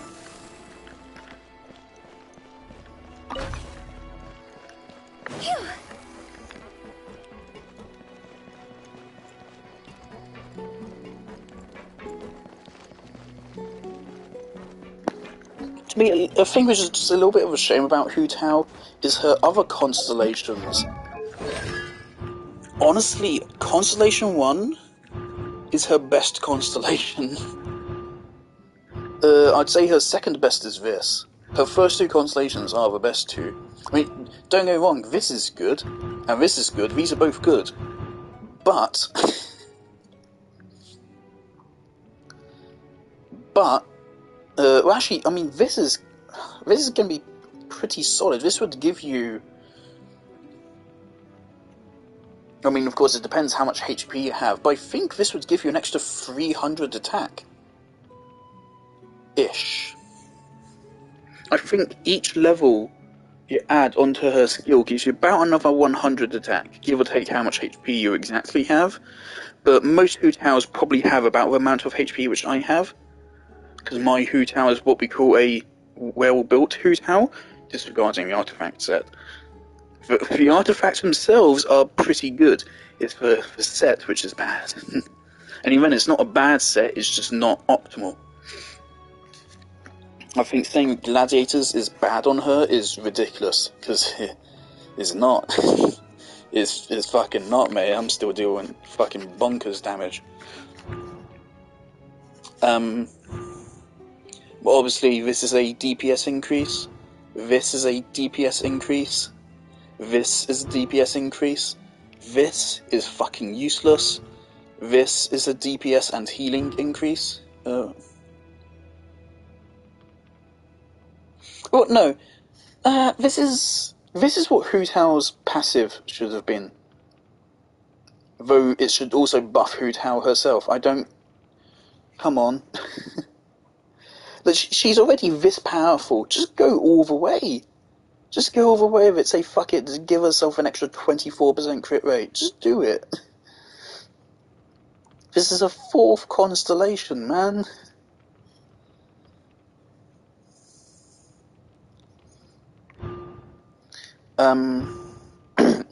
But this is a little bit disappointing to me.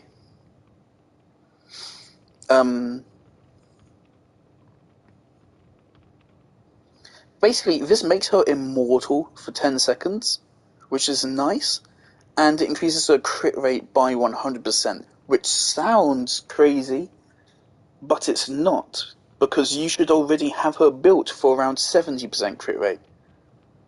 So really, I think this should increase her crit rate to 100%, and then give her, like, extra crit damage. Or even then just remove a crit rate boost and just give her crit damage anyway. Because actually, that crit rate boost isn't all that valuable. I mean, it is, but not for a C6.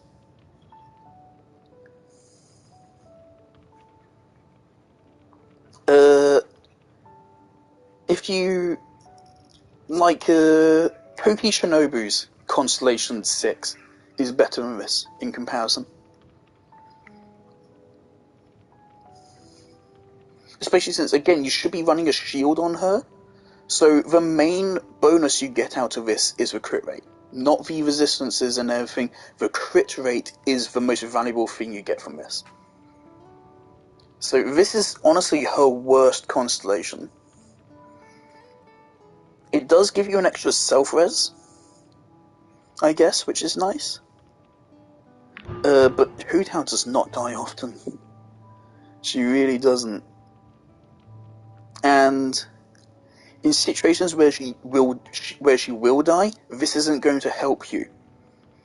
Like when we went against the Fontaine boss in the Abyss, this isn't going to help you. The Fontaine boss breaks John Lee's shield in like 2 hits, and then kills Hu Tao in the next hit. That's not going to change anything, because she's just going to die again once that 10 seconds is up. So yeah, she has kind of disappointing constellations after her first 2. And even this isn't crazy good. 10%, that's an extra 3,500, multiplied by crit, that's another 7,000. So it's like, it is good, that is pretty good, but for a 5-star constellation, I would expect a little bit better.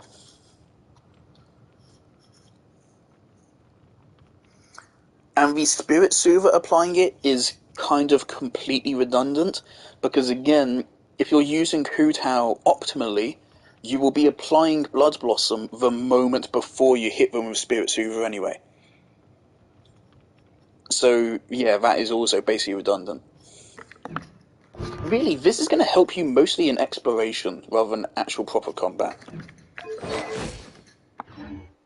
Why was I looking at Hu Tao Constellations again? I don't actually remember. Ooh.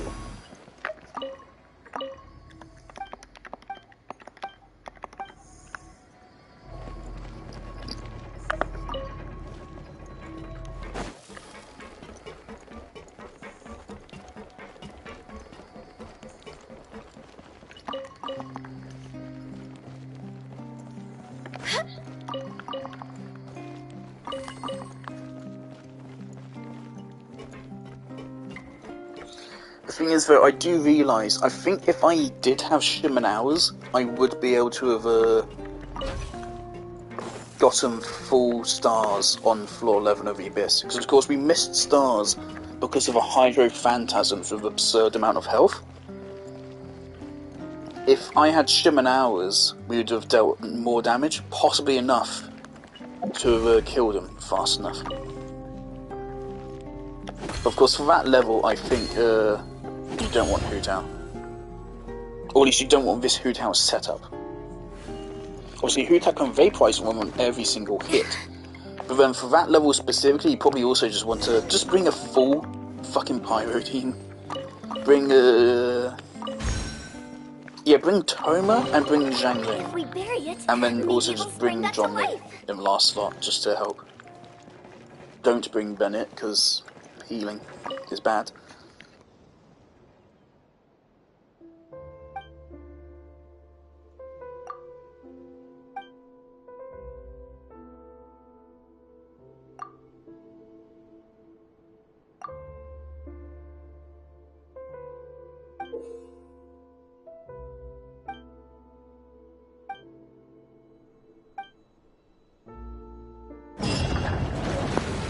Cool.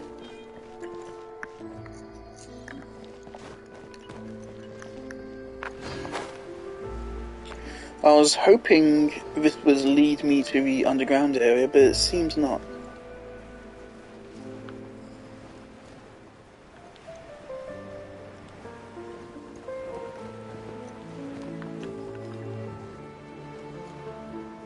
Have I been there? Yes, I have. I remember. Okay, let's do these other tower quests. So you've done... Was that the first one I've done? So north, west, so there must be an east. There must be an eastern one as well. That would just make sense, right?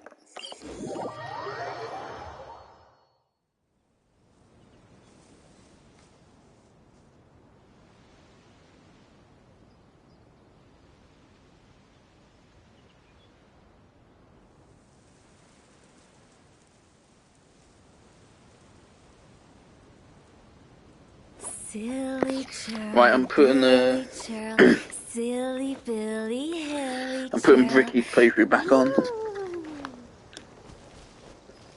I'm gonna stop talking. Oh.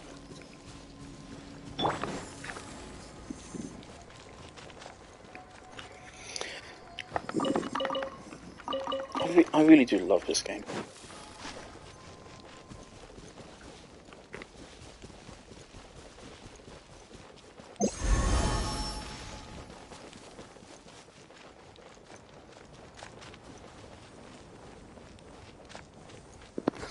Right, okay, I feel like elaborating a bit.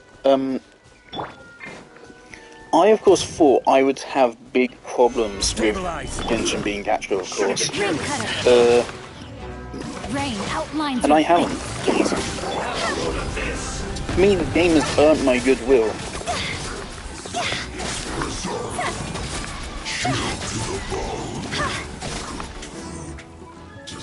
The thing is, like, I am starting right now to have issues with wishing, but that's because I got C1 Hu Tao and Tainari and Neuvillette.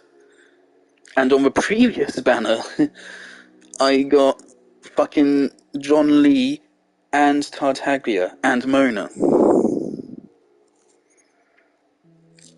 Right? Like, I've gotten a lot from Genshin Impact, right? I'm coming up on 1,000 hours of playtime, I've gotten all of these characters, and so I think I've gotten very good value for money from what I've put in. And solid value for time, though value for time in Genshin Impact does go down the further you go in, of course, as once you've completed all your exploration, all you have left is spending resin, which is, well, spending resin. Why does Casual have so much fucking HP? I just noticed that. What's going on here? 14% HP. Why does he have so much HP? Like, he has 14% HP on this, which is a massive shame, because otherwise this could have a lot of crit damage. And he has defense as well. That's a shame, because I think that's... What the fuck happened on this artifact? So I got one energy recharge roll, one, maybe 2 rolls of crit damage, 2 rolls of HP, and 2 defense rolls? What's going on here? Wait, how does he have so much HP? Oh, right, never mind. Right, not relevant. Yeah, Genshin has earned my goodwill, because I think Genshin handles switching pretty damn well. So, unfortunately, sometimes you would need to be economical. So, one problem is that you end up liking so many characters. Like, a lot of, like, Kokomi is a poorly written character. Well, I don't think Kokomi is poorly written, it's more so that she suffers from Inazuma being poorly written. Kokomi herself, I love her. Everyone loves her. Everyone loves Kokomi. Look at her. She's such a lovely person, and everyone loves her even though she is poorly written. Because even when Genshin writes characters poorly, or even writes stories poorly, it still makes them extremely fun, at least. And that's more than I can say about a lot of other things. Like, so many things nowadays are written poorly, and they forget to be fun. So they're just bad in every single fucking way.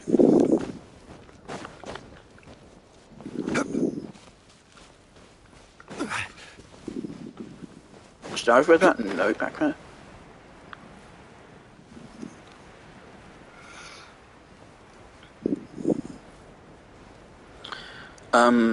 What was I going on about? Story, Kokomi.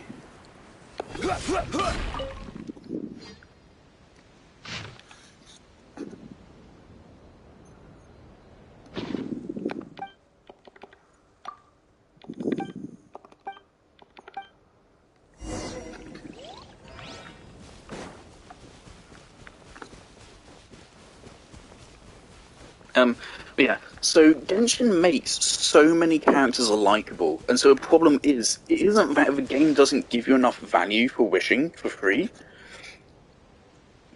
It's mainly that there's just so much that the game makes you want.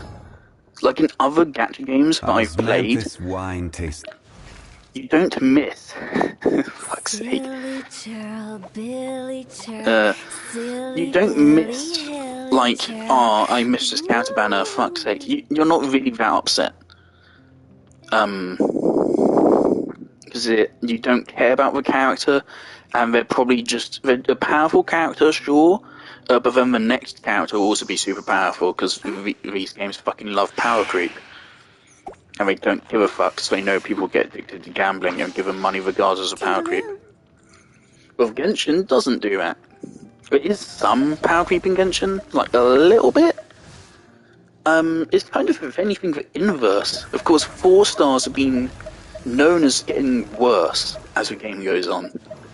Like, look at Bennett, Official, and then now look at characters like, fucking Femine. Sorry, Femine. Like, Femine can do good work, but you can't say he's anywhere near the level of Bennett, Official, Kuki, Zhangling. Xingqiu, Barbara. No. Lynette is pretty damn good, I think. We don't know anything about Charlotte's kit yet, I don't think. Which is surprising. Because she's, soon, seemingly. But it's just Genshin makes so many characters that you like, and therefore you want all of them. And so therefore you wish on every fucking banner. I mean, like, oh fuck. Let me weave you a verse. Huh? No! Here comes the catch. Is he getting healed?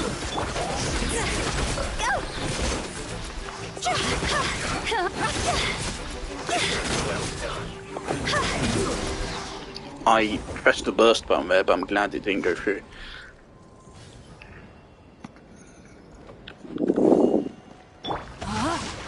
Did Johnny take damage? Yes, he did. I fucking hate it when that happens. Because, like, that's not going to affect me in practicality. It just drives me insane. It just makes me fucking lose my mind. Look, I've gotten used to having to play Hu Tao at low health, but it still just does fucking sometimes get to me. When I'm in the red, I don't mind going below half health, but once it gets in the red, then I do start worrying.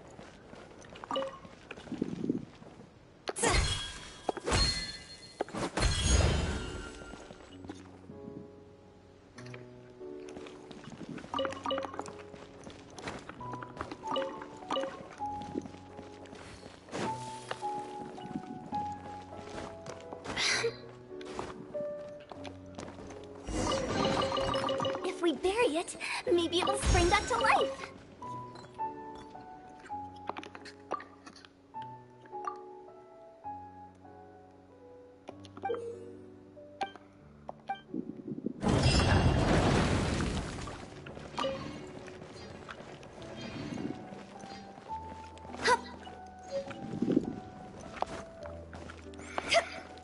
So right now, can I... Oh, I haven't been here, apparently. I was going to say, can I just find the other ones just by eyeballing? Are we going to get this area? I really hope so. It looks like it will, because otherwise this is a really awkward way for a map to cut off. The thing about Fontaine is having it be an island, you have a really good opportunity to not have fucking Paimon walls on the world map for once, and to just allow people to fully explore it, and then it just drops off into sea. So if Fontaine ends up having fucking Paimon walls, I'm going to be a little bit disappointed, because there's no reason for it this time around.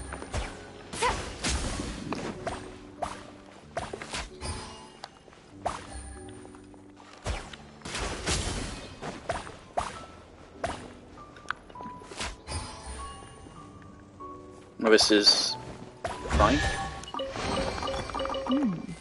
That looks like a boss or something. I like the look of him.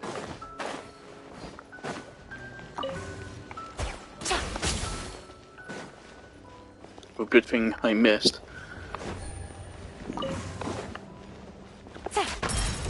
Okay. Solidify. Are you? Power of Gawa. No, my sword. Yeah, we'll use that. Comes over. Also, the other thing is, of course, you generate more elemental particles by normal attacking than you do by charge attacking. So there's another reason to play Garnier the way I do. What was the point of that? I didn't even get an achievement. What was the point? Is there another one? There's nothing here. Alright, sure. Who can I... There you are. Oh, I love cutting off mid-dialogue. No, my sword. Quietly now. Yeah, how's that shield going for you?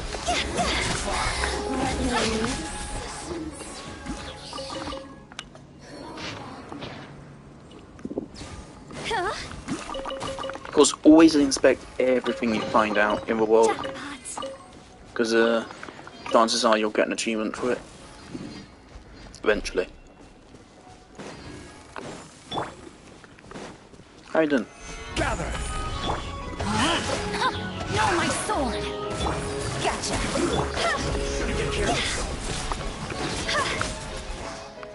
Didn't even get to put on his shield. The thing is, my Ganyu team has trouble with those enemies sometimes. And this Hu Tao team just fucking trivializes them. It's crazy. This is my best team that I have on my account, I do think. That's part of what makes it so fun. It's extremely powerful, but also just really fun. Right, we have 2 things to check out. Right, this makes sense.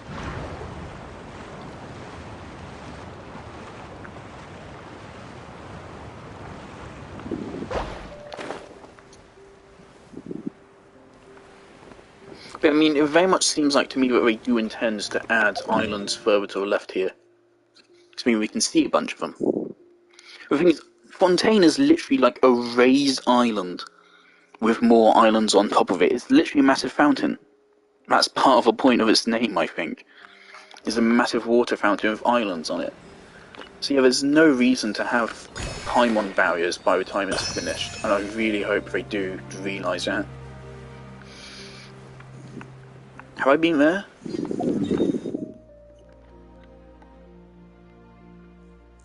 Yes, but it seems I still have a puzzle to do there.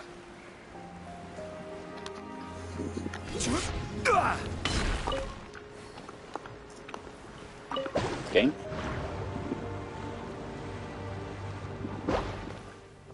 Okay, sure.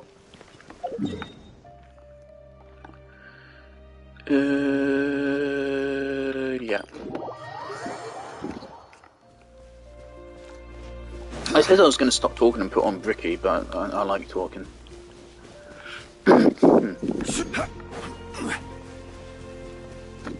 I'm sorry guys, I'm going to have to farm you. Don't know when I might start needing these Fontaine materials. Witness the power of Gua. I'm already glad there's a lot of plenty of farming of fucking poor seals and shit that have left.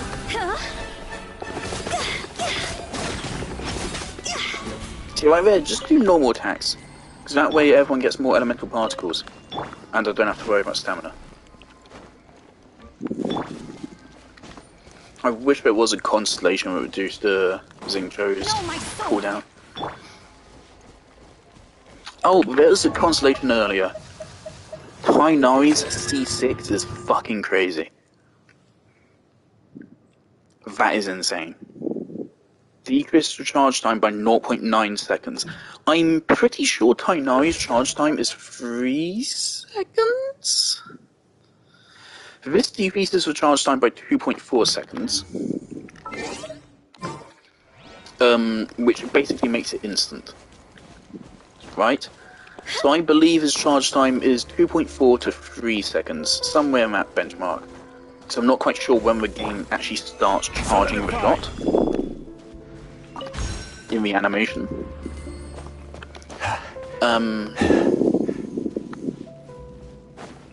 But regardless, that is fucking crazy. Because that effectively can turn him just into Ganyu. Yeah, I thought it was one of these. Let me weave you a verse. Rain outlines your fate. Why did that one barely generate any particles? Of course, with the intro C6 in particular, you want to use lots of normal attacks. Stabilize.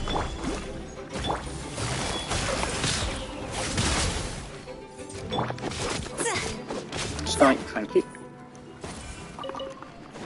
Because of course, if C6 makes it so that using more normal attacks. Witness the power of Gua. Rain outlines your fate. Huh? Busted.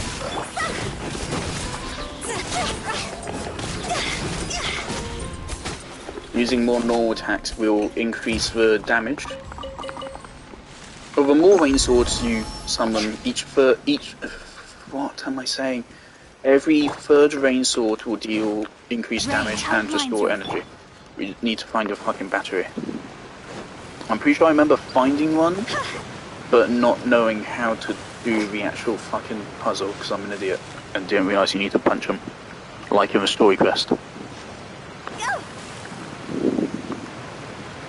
Did I do the story quest before coming through here? Because I know I did it very early on, but I don't know if I did it immediately.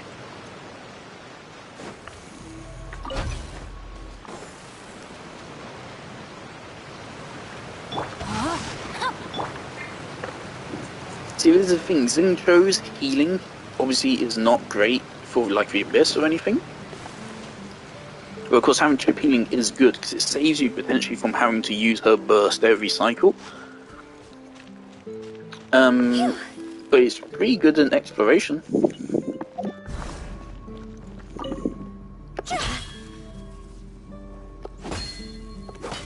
I don't know how I fucked out.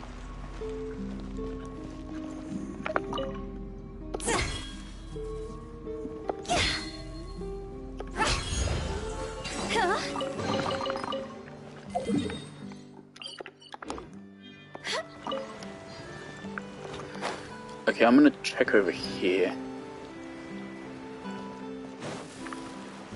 Yeah, look, Fontaine is beautiful visually as well. They shouldn't bug it down by fucking Paimon walling it all off. Yeah, do I have some more stuff left over here? Because I put down a star, but I think that's for Coli. I wasn't sure if it existed or not.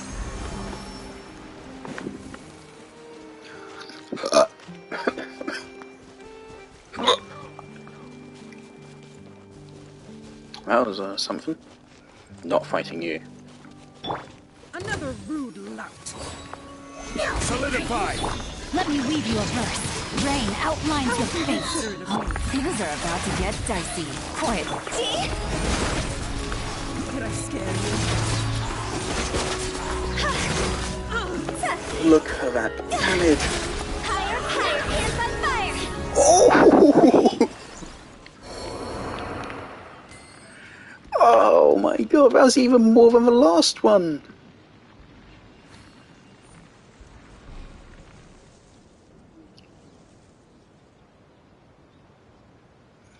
$107,000. Silly churl, Billy churl, silly Billy. But the thing is, it's perfect. Her burst is fucking perfect. Because you get to use her, you spam her normal attacks, and then, at the very end of a combo, then you use a burst, and it's basically like an additional Garnu melt. But it's even stronger than that, 'cause it's 107,000 fucking damage. My Garnu, when she melts, is like 60,000-ish. So it's even stronger, significantly stronger than a Garnu melt, even. It's just a massive, just extra. Here you go. There's even more damage to go with your fucking damage on Hutan. Wild.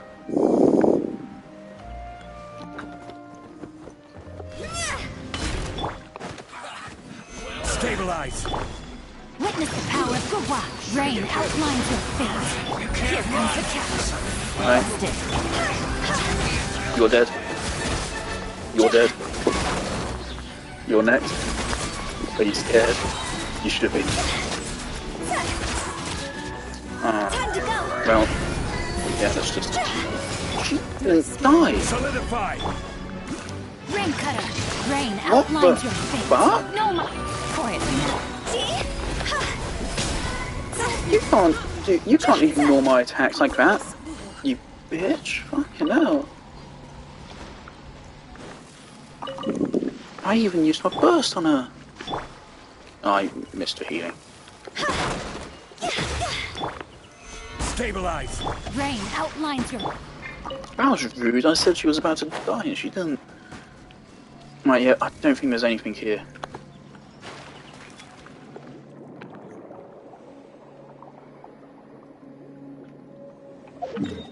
Let's remove this for the sake of my sanity. Right, I'll be back in...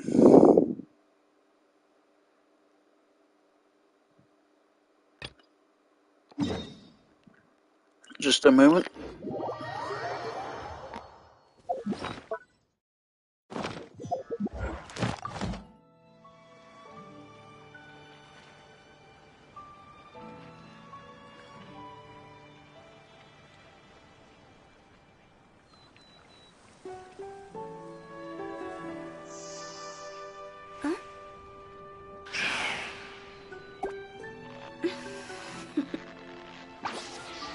Toodaloo.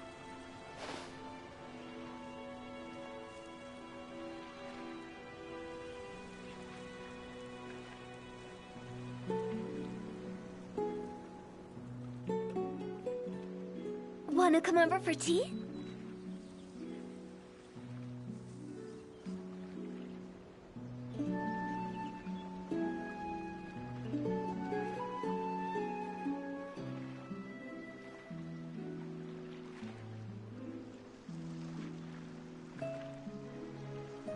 Silly churl, Billy churl, silly Billy, hilly churl. Ooh.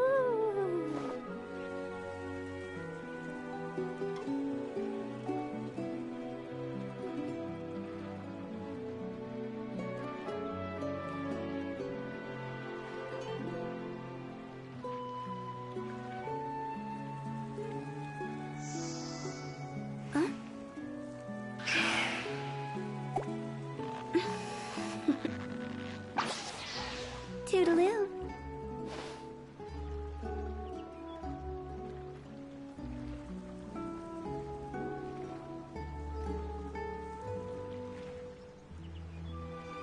When the sun's out, bathe in sunlight. But when the moon's out, bathe in moonlight.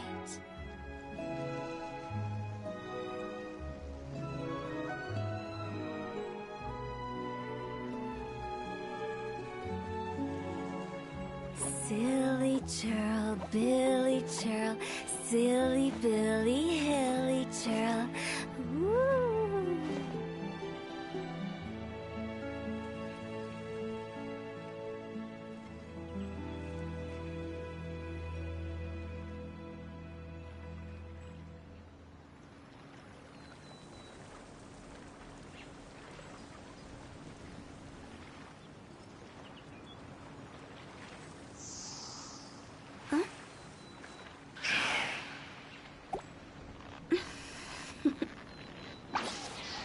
Toodaloo. I was just thinking about, like, when John Lee got his banner,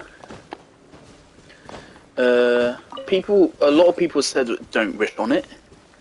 And I think that's stupid, honestly. I think, again, John Lee is a very high demand character. Witness the power of Gugwa. Rain outlines your fate. And therefore that just automatically makes him a pretty good call.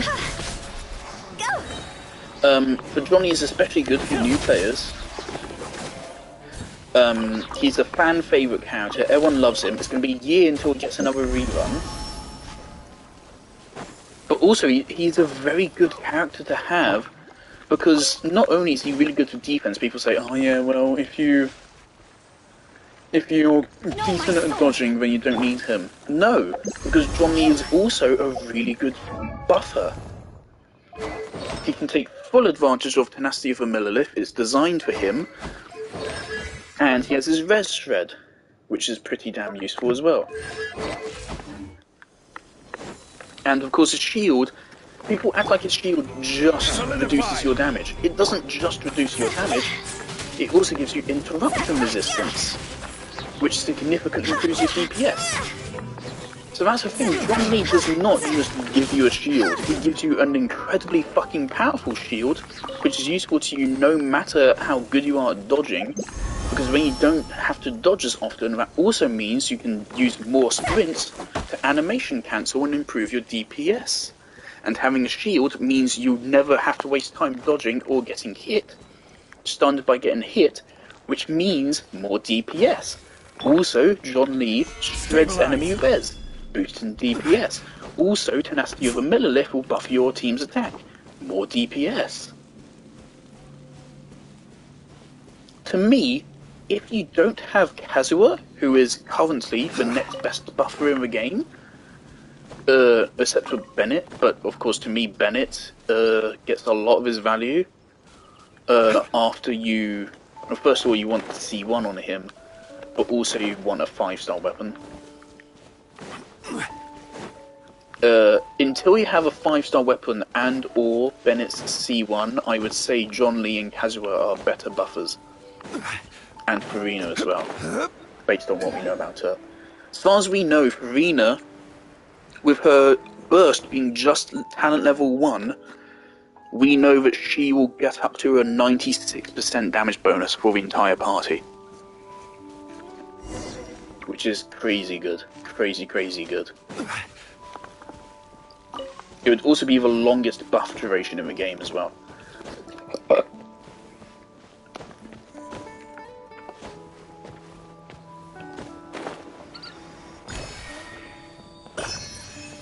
So yeah, I clearly haven't been back here before, so there might be some stuff here. But yeah, so because of that, I would say to people that don't have Kazuha, John Lee is quite possibly the best pull you can make. Because of course he's one of the most wisely usable characters in the game. You can use him in any team comp. Any team comp which is lacking a healer can use John Lee. That's it. That's the only thing you need. Be able to use John Lee and he will be valuable. Oh, hello. Fuck you, fucking damn. Rain outlines your fate. Rain. That missed. That missed. Oh my god. Fuck you.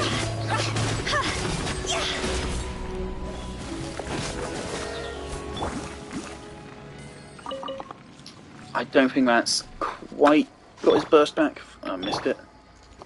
Yeah, no, not quite. No, my sword. This looks like it leads somewhere. Well, will lead somewhere. I mean, it is literally a path. Ah, so this is... okay. Yeah, so that's going to lead to that whole area, whatever the fuck's going on over there. Interesting. Interesting.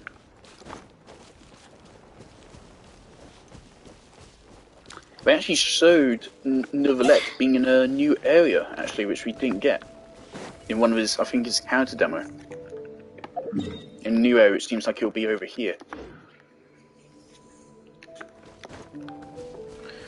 What was I saying? But yeah, so John Lee has the best shield in the game, some of the best debuffs in the game, and he's built to use a buffing artifact set as well at the same time. John Lee does so much to buff you up. Not to mention, of course, he buffs every character on the team, whereas Kazuha only buffs whoever he swirls, which, depending on the team, can be really difficult to make it the whole party. And so, if you don't already have Kazuha, then John Lee's buffing and debuffing potential is even more valuable. And so, it's just stupid to not pull him, because he's so fucking valuable. So valuable. Like, the one good thing about Geo is that it doesn't fuck with other elemental reactions. Right, like, if you're running a Dendro reaction, doesn't care. It will not fuck with you, it'll just leave you be. If you're swirling something, actually, it can fuck with that, but hopefully it won't. Just in general, it won't fuck with it, especially since Johnny doesn't crystallize, like, every single hit. And so that means he fits into a lot of builds. The thing about Kazuha is that, of course, he can only buff characters whose elements you can swirl. You need to think about Kazuha's rotations. You need to build Kazuha really well to get value out of his buff, whereas John Lee has it all base kit. All of it. All you need is a tenacity set. It doesn't matter how good the set is, you just need the set. And you need to use his skill. And that's it. You get bonus attack and you debuff enemies' res. And the best shield in the game.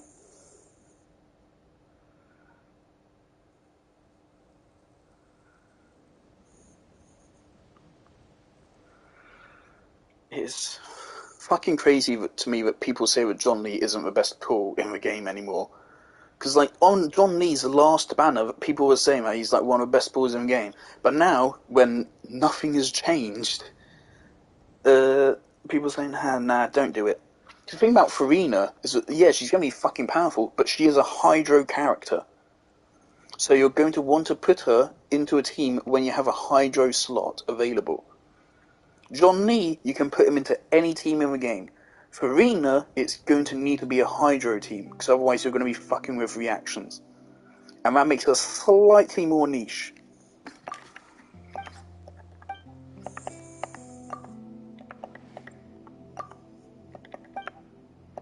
And so that's why I would say the argument that, oh yeah, keep saving for Farina isn't quite 100% sound.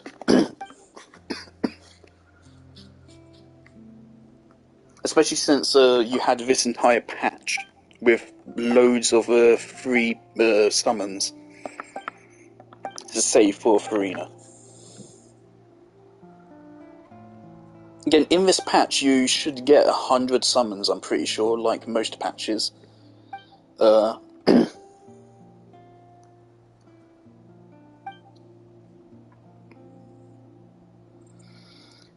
so, based on that, I don't see why you would skip John Lee to secure Farina. Especially since, again, Farina will get a rerun much sooner than John Lee will. Anyway, I think I am going to stop talking now. It is hurting my voice.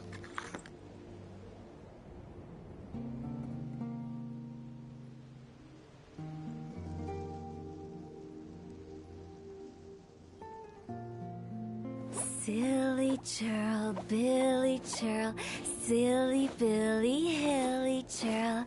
Ooh.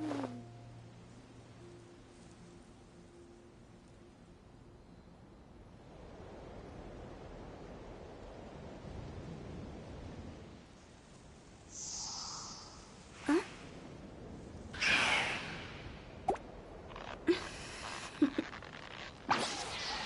Toodaloo.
Gather! Rain outlines your fate. Gotcha. Huh? Phew. Go!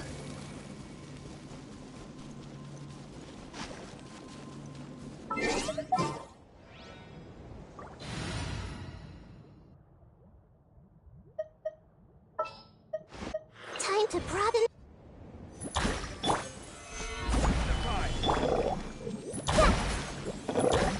Commit to memory.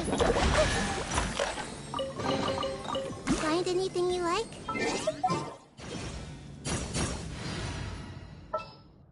Send one. Is there a Hydro Shielder yet in the game? I don't think there is. There should be. I fucking love getting jump scared by the little fucking thing there.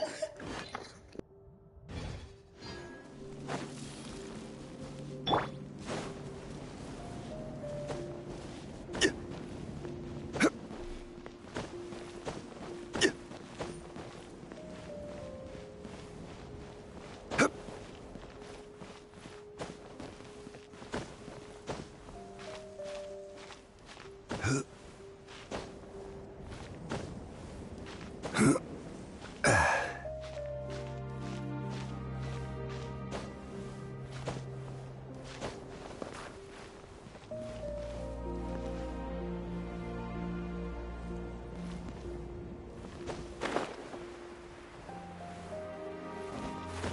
about we explore the area ahead of us later?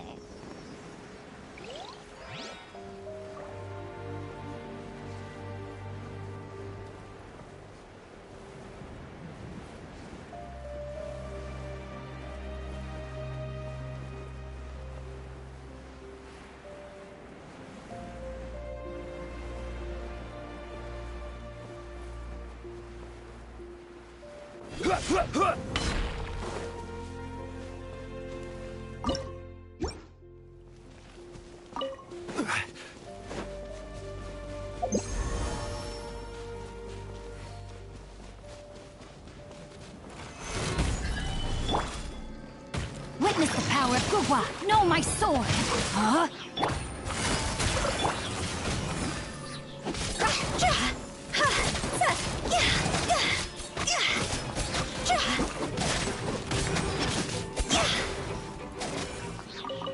Huh?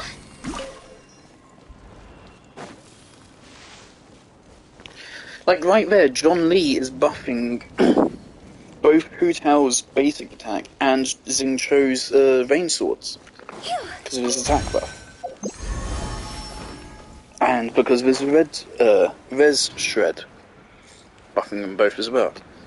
Oh, glad I came back here.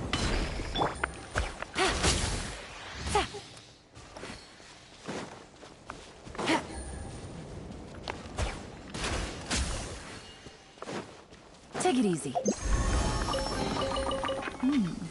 Easy money.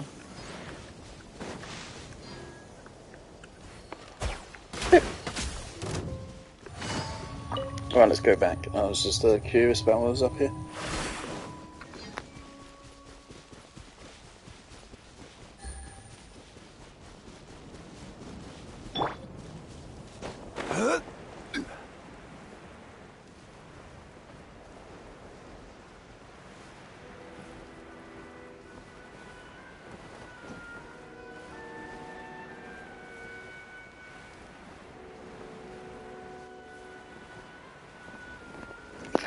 This isn't supposed to be this hard, is it?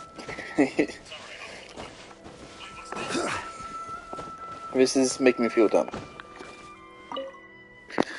Fucking for real.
This is a lot of dialogue. I don't care. Oh god, was I supposed to actually read it? Oh no. Oh. Know my sword!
Not to mention again, John Lee is a fan favourite character. Everyone loves him. So there's another reason to pull for him, because you like his fucking character. Not just that he's a powerful character, he's one of the most valuable additions you could add to your account, and he's one of the best actual, like, well-written characters in the game as well.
What the fuck is happening?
Gather! Ring cutter! Huh? Busted! Why do you have a respectable bit of health? I mean, still nothing to hoot out, but Jesus.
Game, can you fucking switch me to Sincho? Why?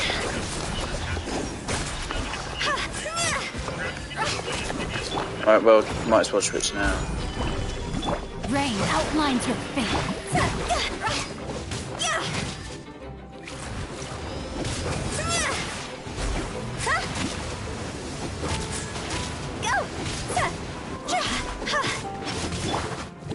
Stabilize!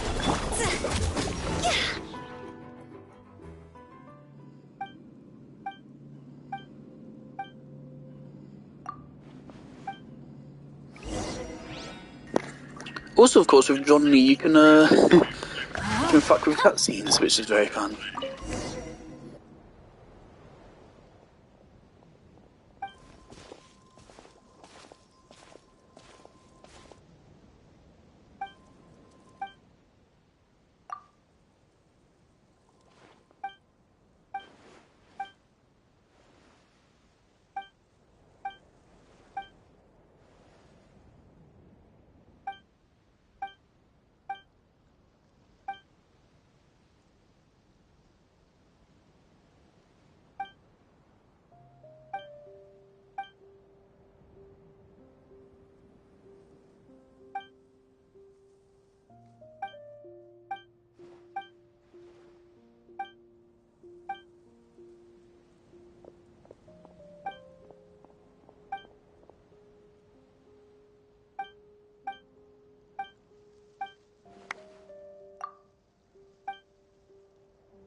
Why is this quest so much longer than the other ones, man?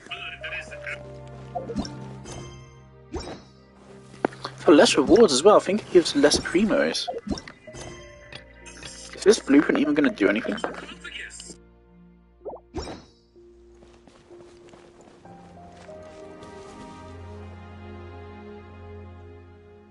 No, my sword!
Solidify!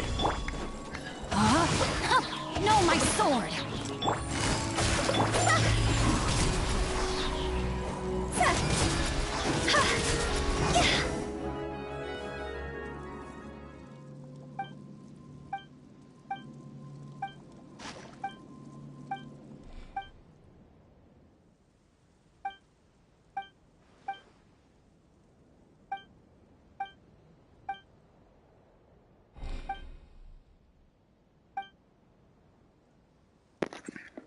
I just got an idea for something. I just remembered something I heard. I want to do something real quick.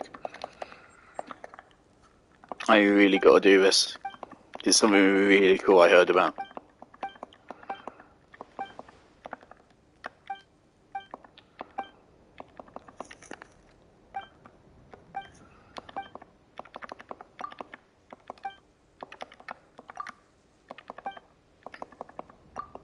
Is this going to be like a solid consumable, or is this going to be completely useless? I mean, Prima Gems are Prima Gems, but this quest is...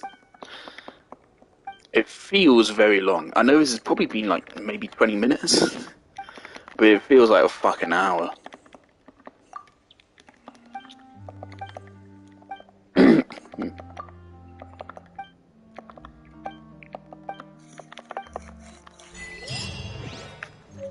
And we got an achievement for it.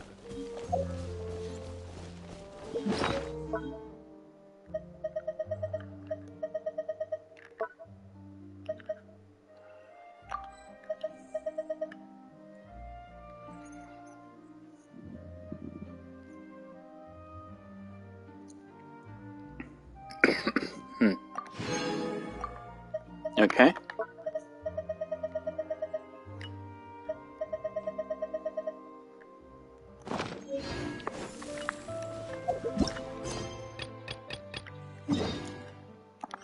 Right.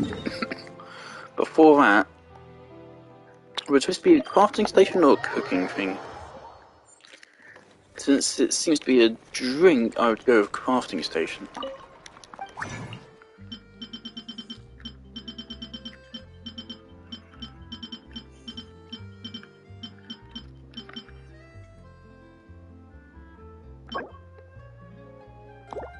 I didn't know this existed. Let's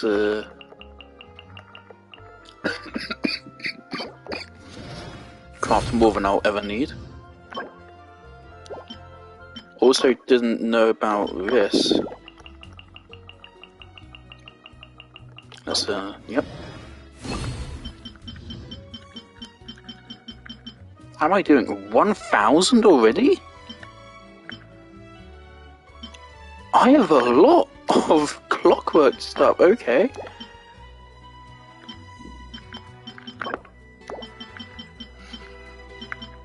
God damn, okay. I didn't think I fucking had so many. What about these? Yeah, no.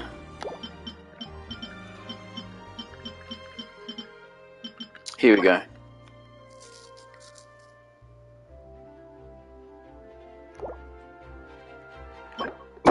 What? Holy shit! That's actually crazy strong, and it's really cheap to make. I'm gonna go ahead and just make 26 of these. That's really strong.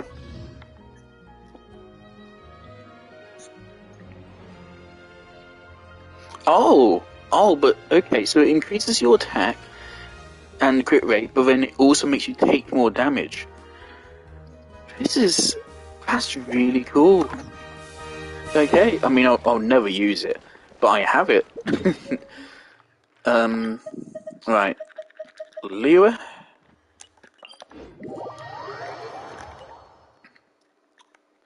Run. I heard about this and it just popped in my head.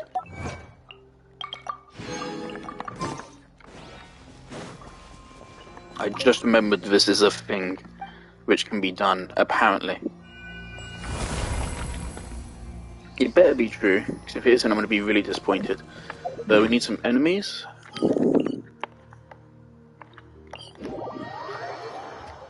It's probably obvious what I'm thinking about.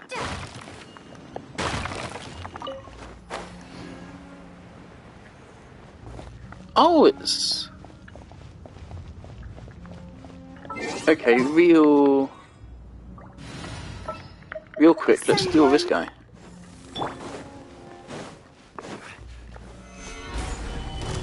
Let me leave you a place. I forgot he has 0 health.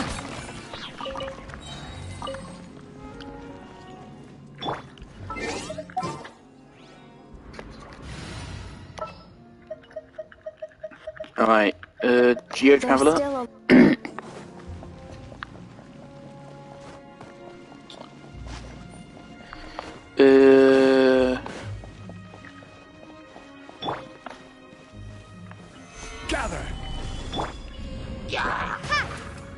Can I get any elemental particles? Doesn't seem like it. No, my sword! And blow up, because why not? Still not enough particles? Solidify!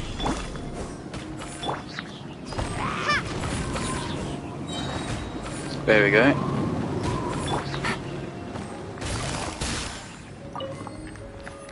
Okay. This is something I heard about, and so I really want to try it, because it sounds really cool.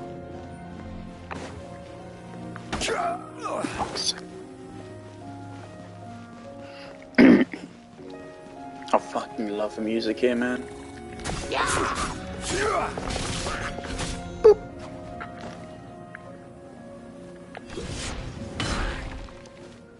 Okay.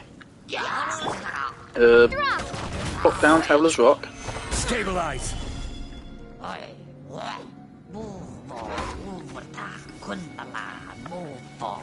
man. Zip. Okay. Put down Traveler's Rock. Put down John Lee's Rock. Stand on this. Well, no, stand on this. Burst. And then you have a really fucking big AoE.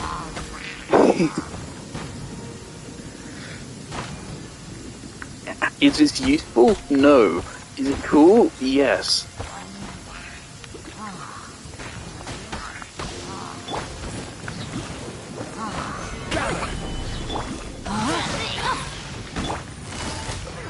Only gotcha.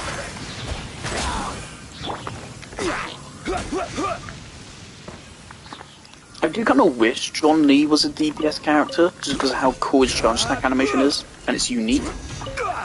No other character has that charge attack animation, but Hu Tao's charge attack isn't unique. So why does a non-DPS character get a unique one, but the DPS doesn't? I'm not saying I don't love Hu Tao's charge attack, I do think it is good, and it's better than this would. But I mean, just come on. I think they could have made it so that John Lee gets a fucking geo damage infusion whenever he's benefiting from a shield. There you go. That's what they should have made one of his passives be.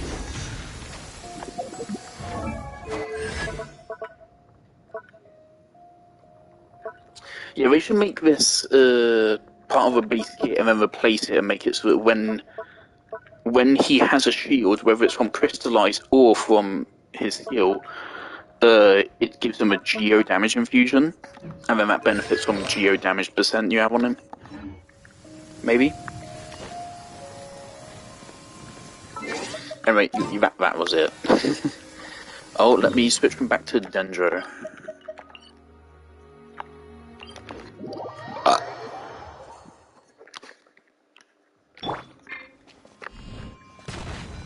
Yeah, so that's a really cool thing, but yeah, it doesn't have really any practical applications.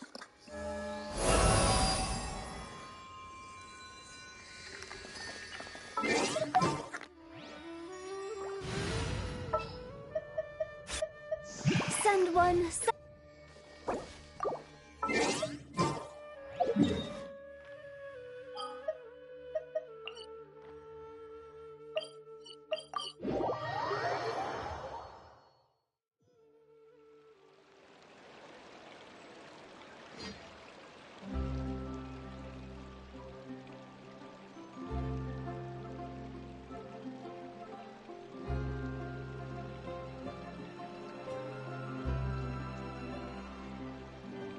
Silly churl, Billy churl, silly Billy, hilly churl.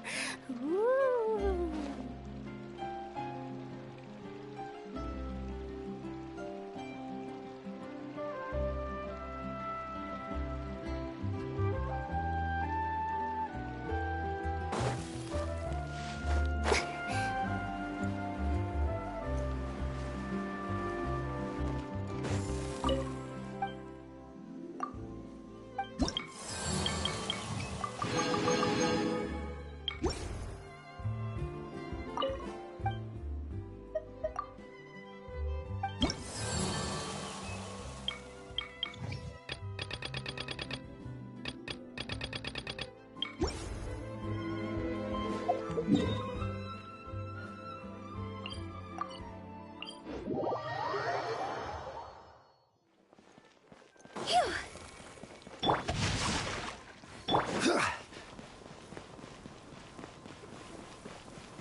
Excuse me? Really? I didn't know there was a max when it said increase the max level, I thought they just meant we've increased the maximum number of obtainable hydro sigils. No, there's a hard limit. It's here. Why? Why? Why not? Why not let me get it? Well, I suppose that means, I guess, when the update first launched, you get an immediate gratification from immediate rewards, I guess. I really want to find this underground area.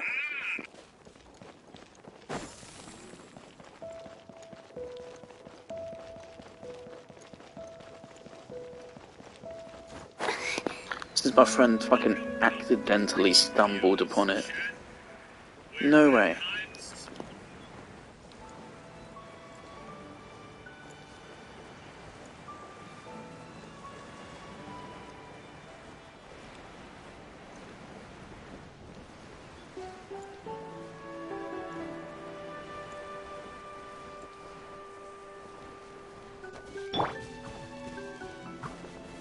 Stabilize! Rain outlines your fate.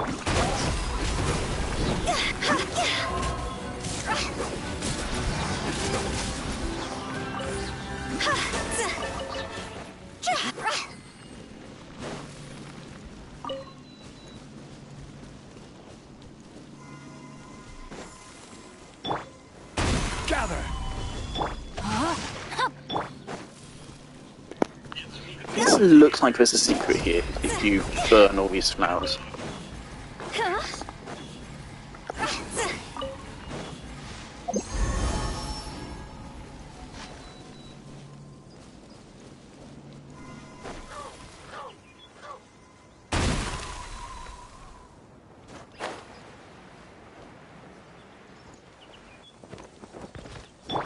Ignorant and vulgar. Stabilize!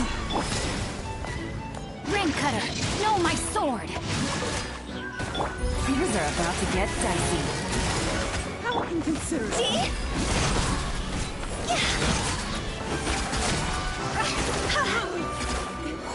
Impossible.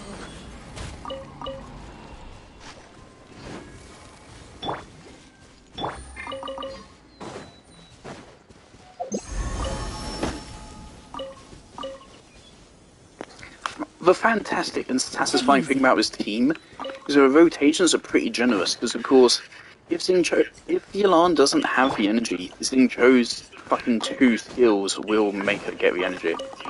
So you can never really, unless you majorly fuck up, have a rotation where you can't burst with both of them. Rain outlines your fate.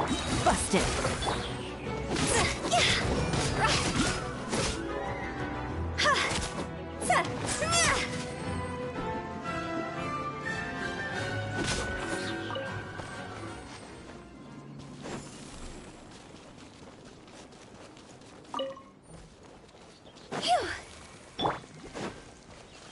No, my sword.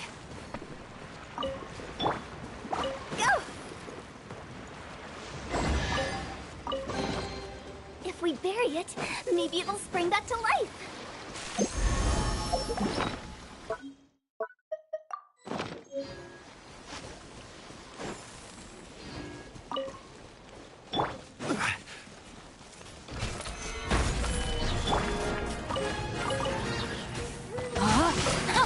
No, my sword. Quietly now.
Okay, that's 2 summons earned today. That's good.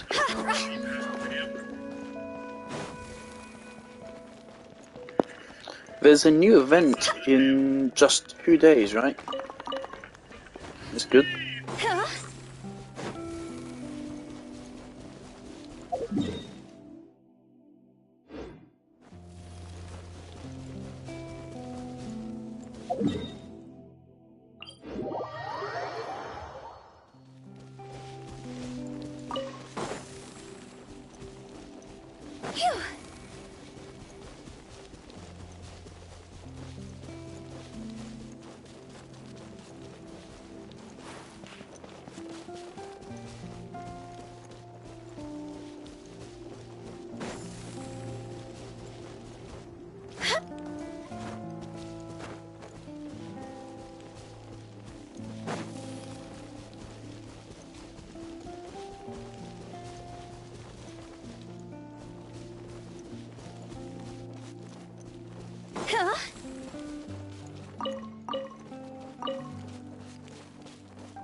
One client. I think I'm gonna play until I 3 complete this clients. quest, and then I'm gonna go have a shower, and then I'll look into either doing something else or coming back to continue streaming the other quests.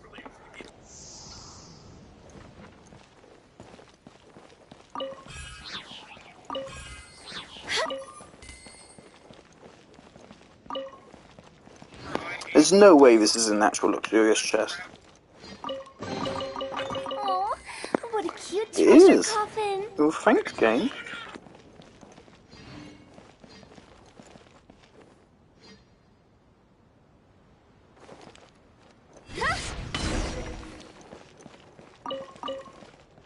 I like the idea of someone eventually coming across this video and figure out which part of Bricky's playthrough I'm at. From that one clip.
Where's this guy? Huh.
I was thinking this could be it.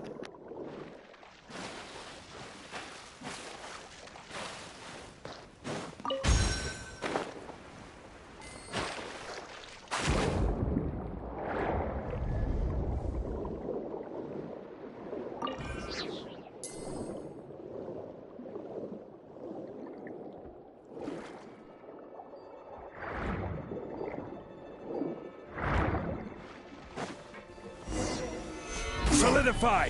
Witness the power of Gugwa! Rain outline busted.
Is the wall breakable? Oh, okay.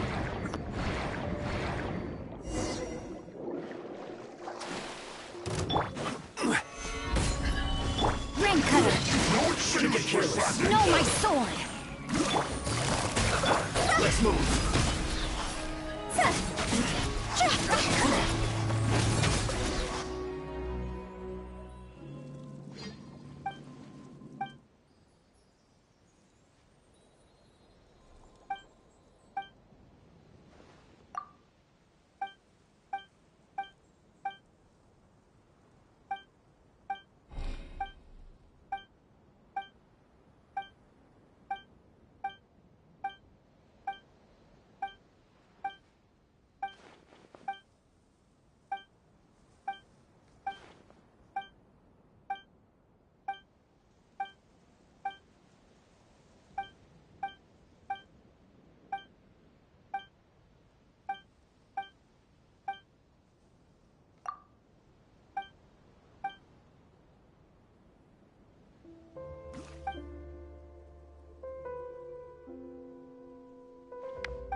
Stabilize!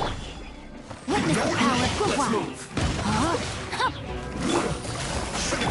Get out of my way!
Gather! Let me weave you a verse. Shouldn't get careless. Quiet now. Quickly! Have a load of this! Stay right there. This isn't good.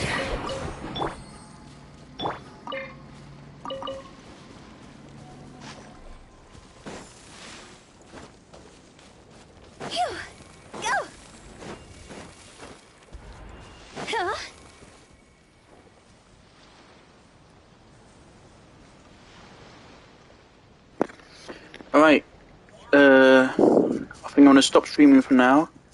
In a moment I'll go have a shower, and then I'll either do this, I'll do uni work, or I'll work on some of my financials.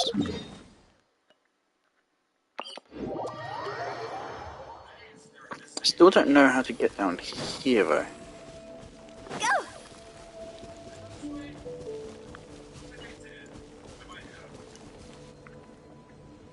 But, oh, alrighty.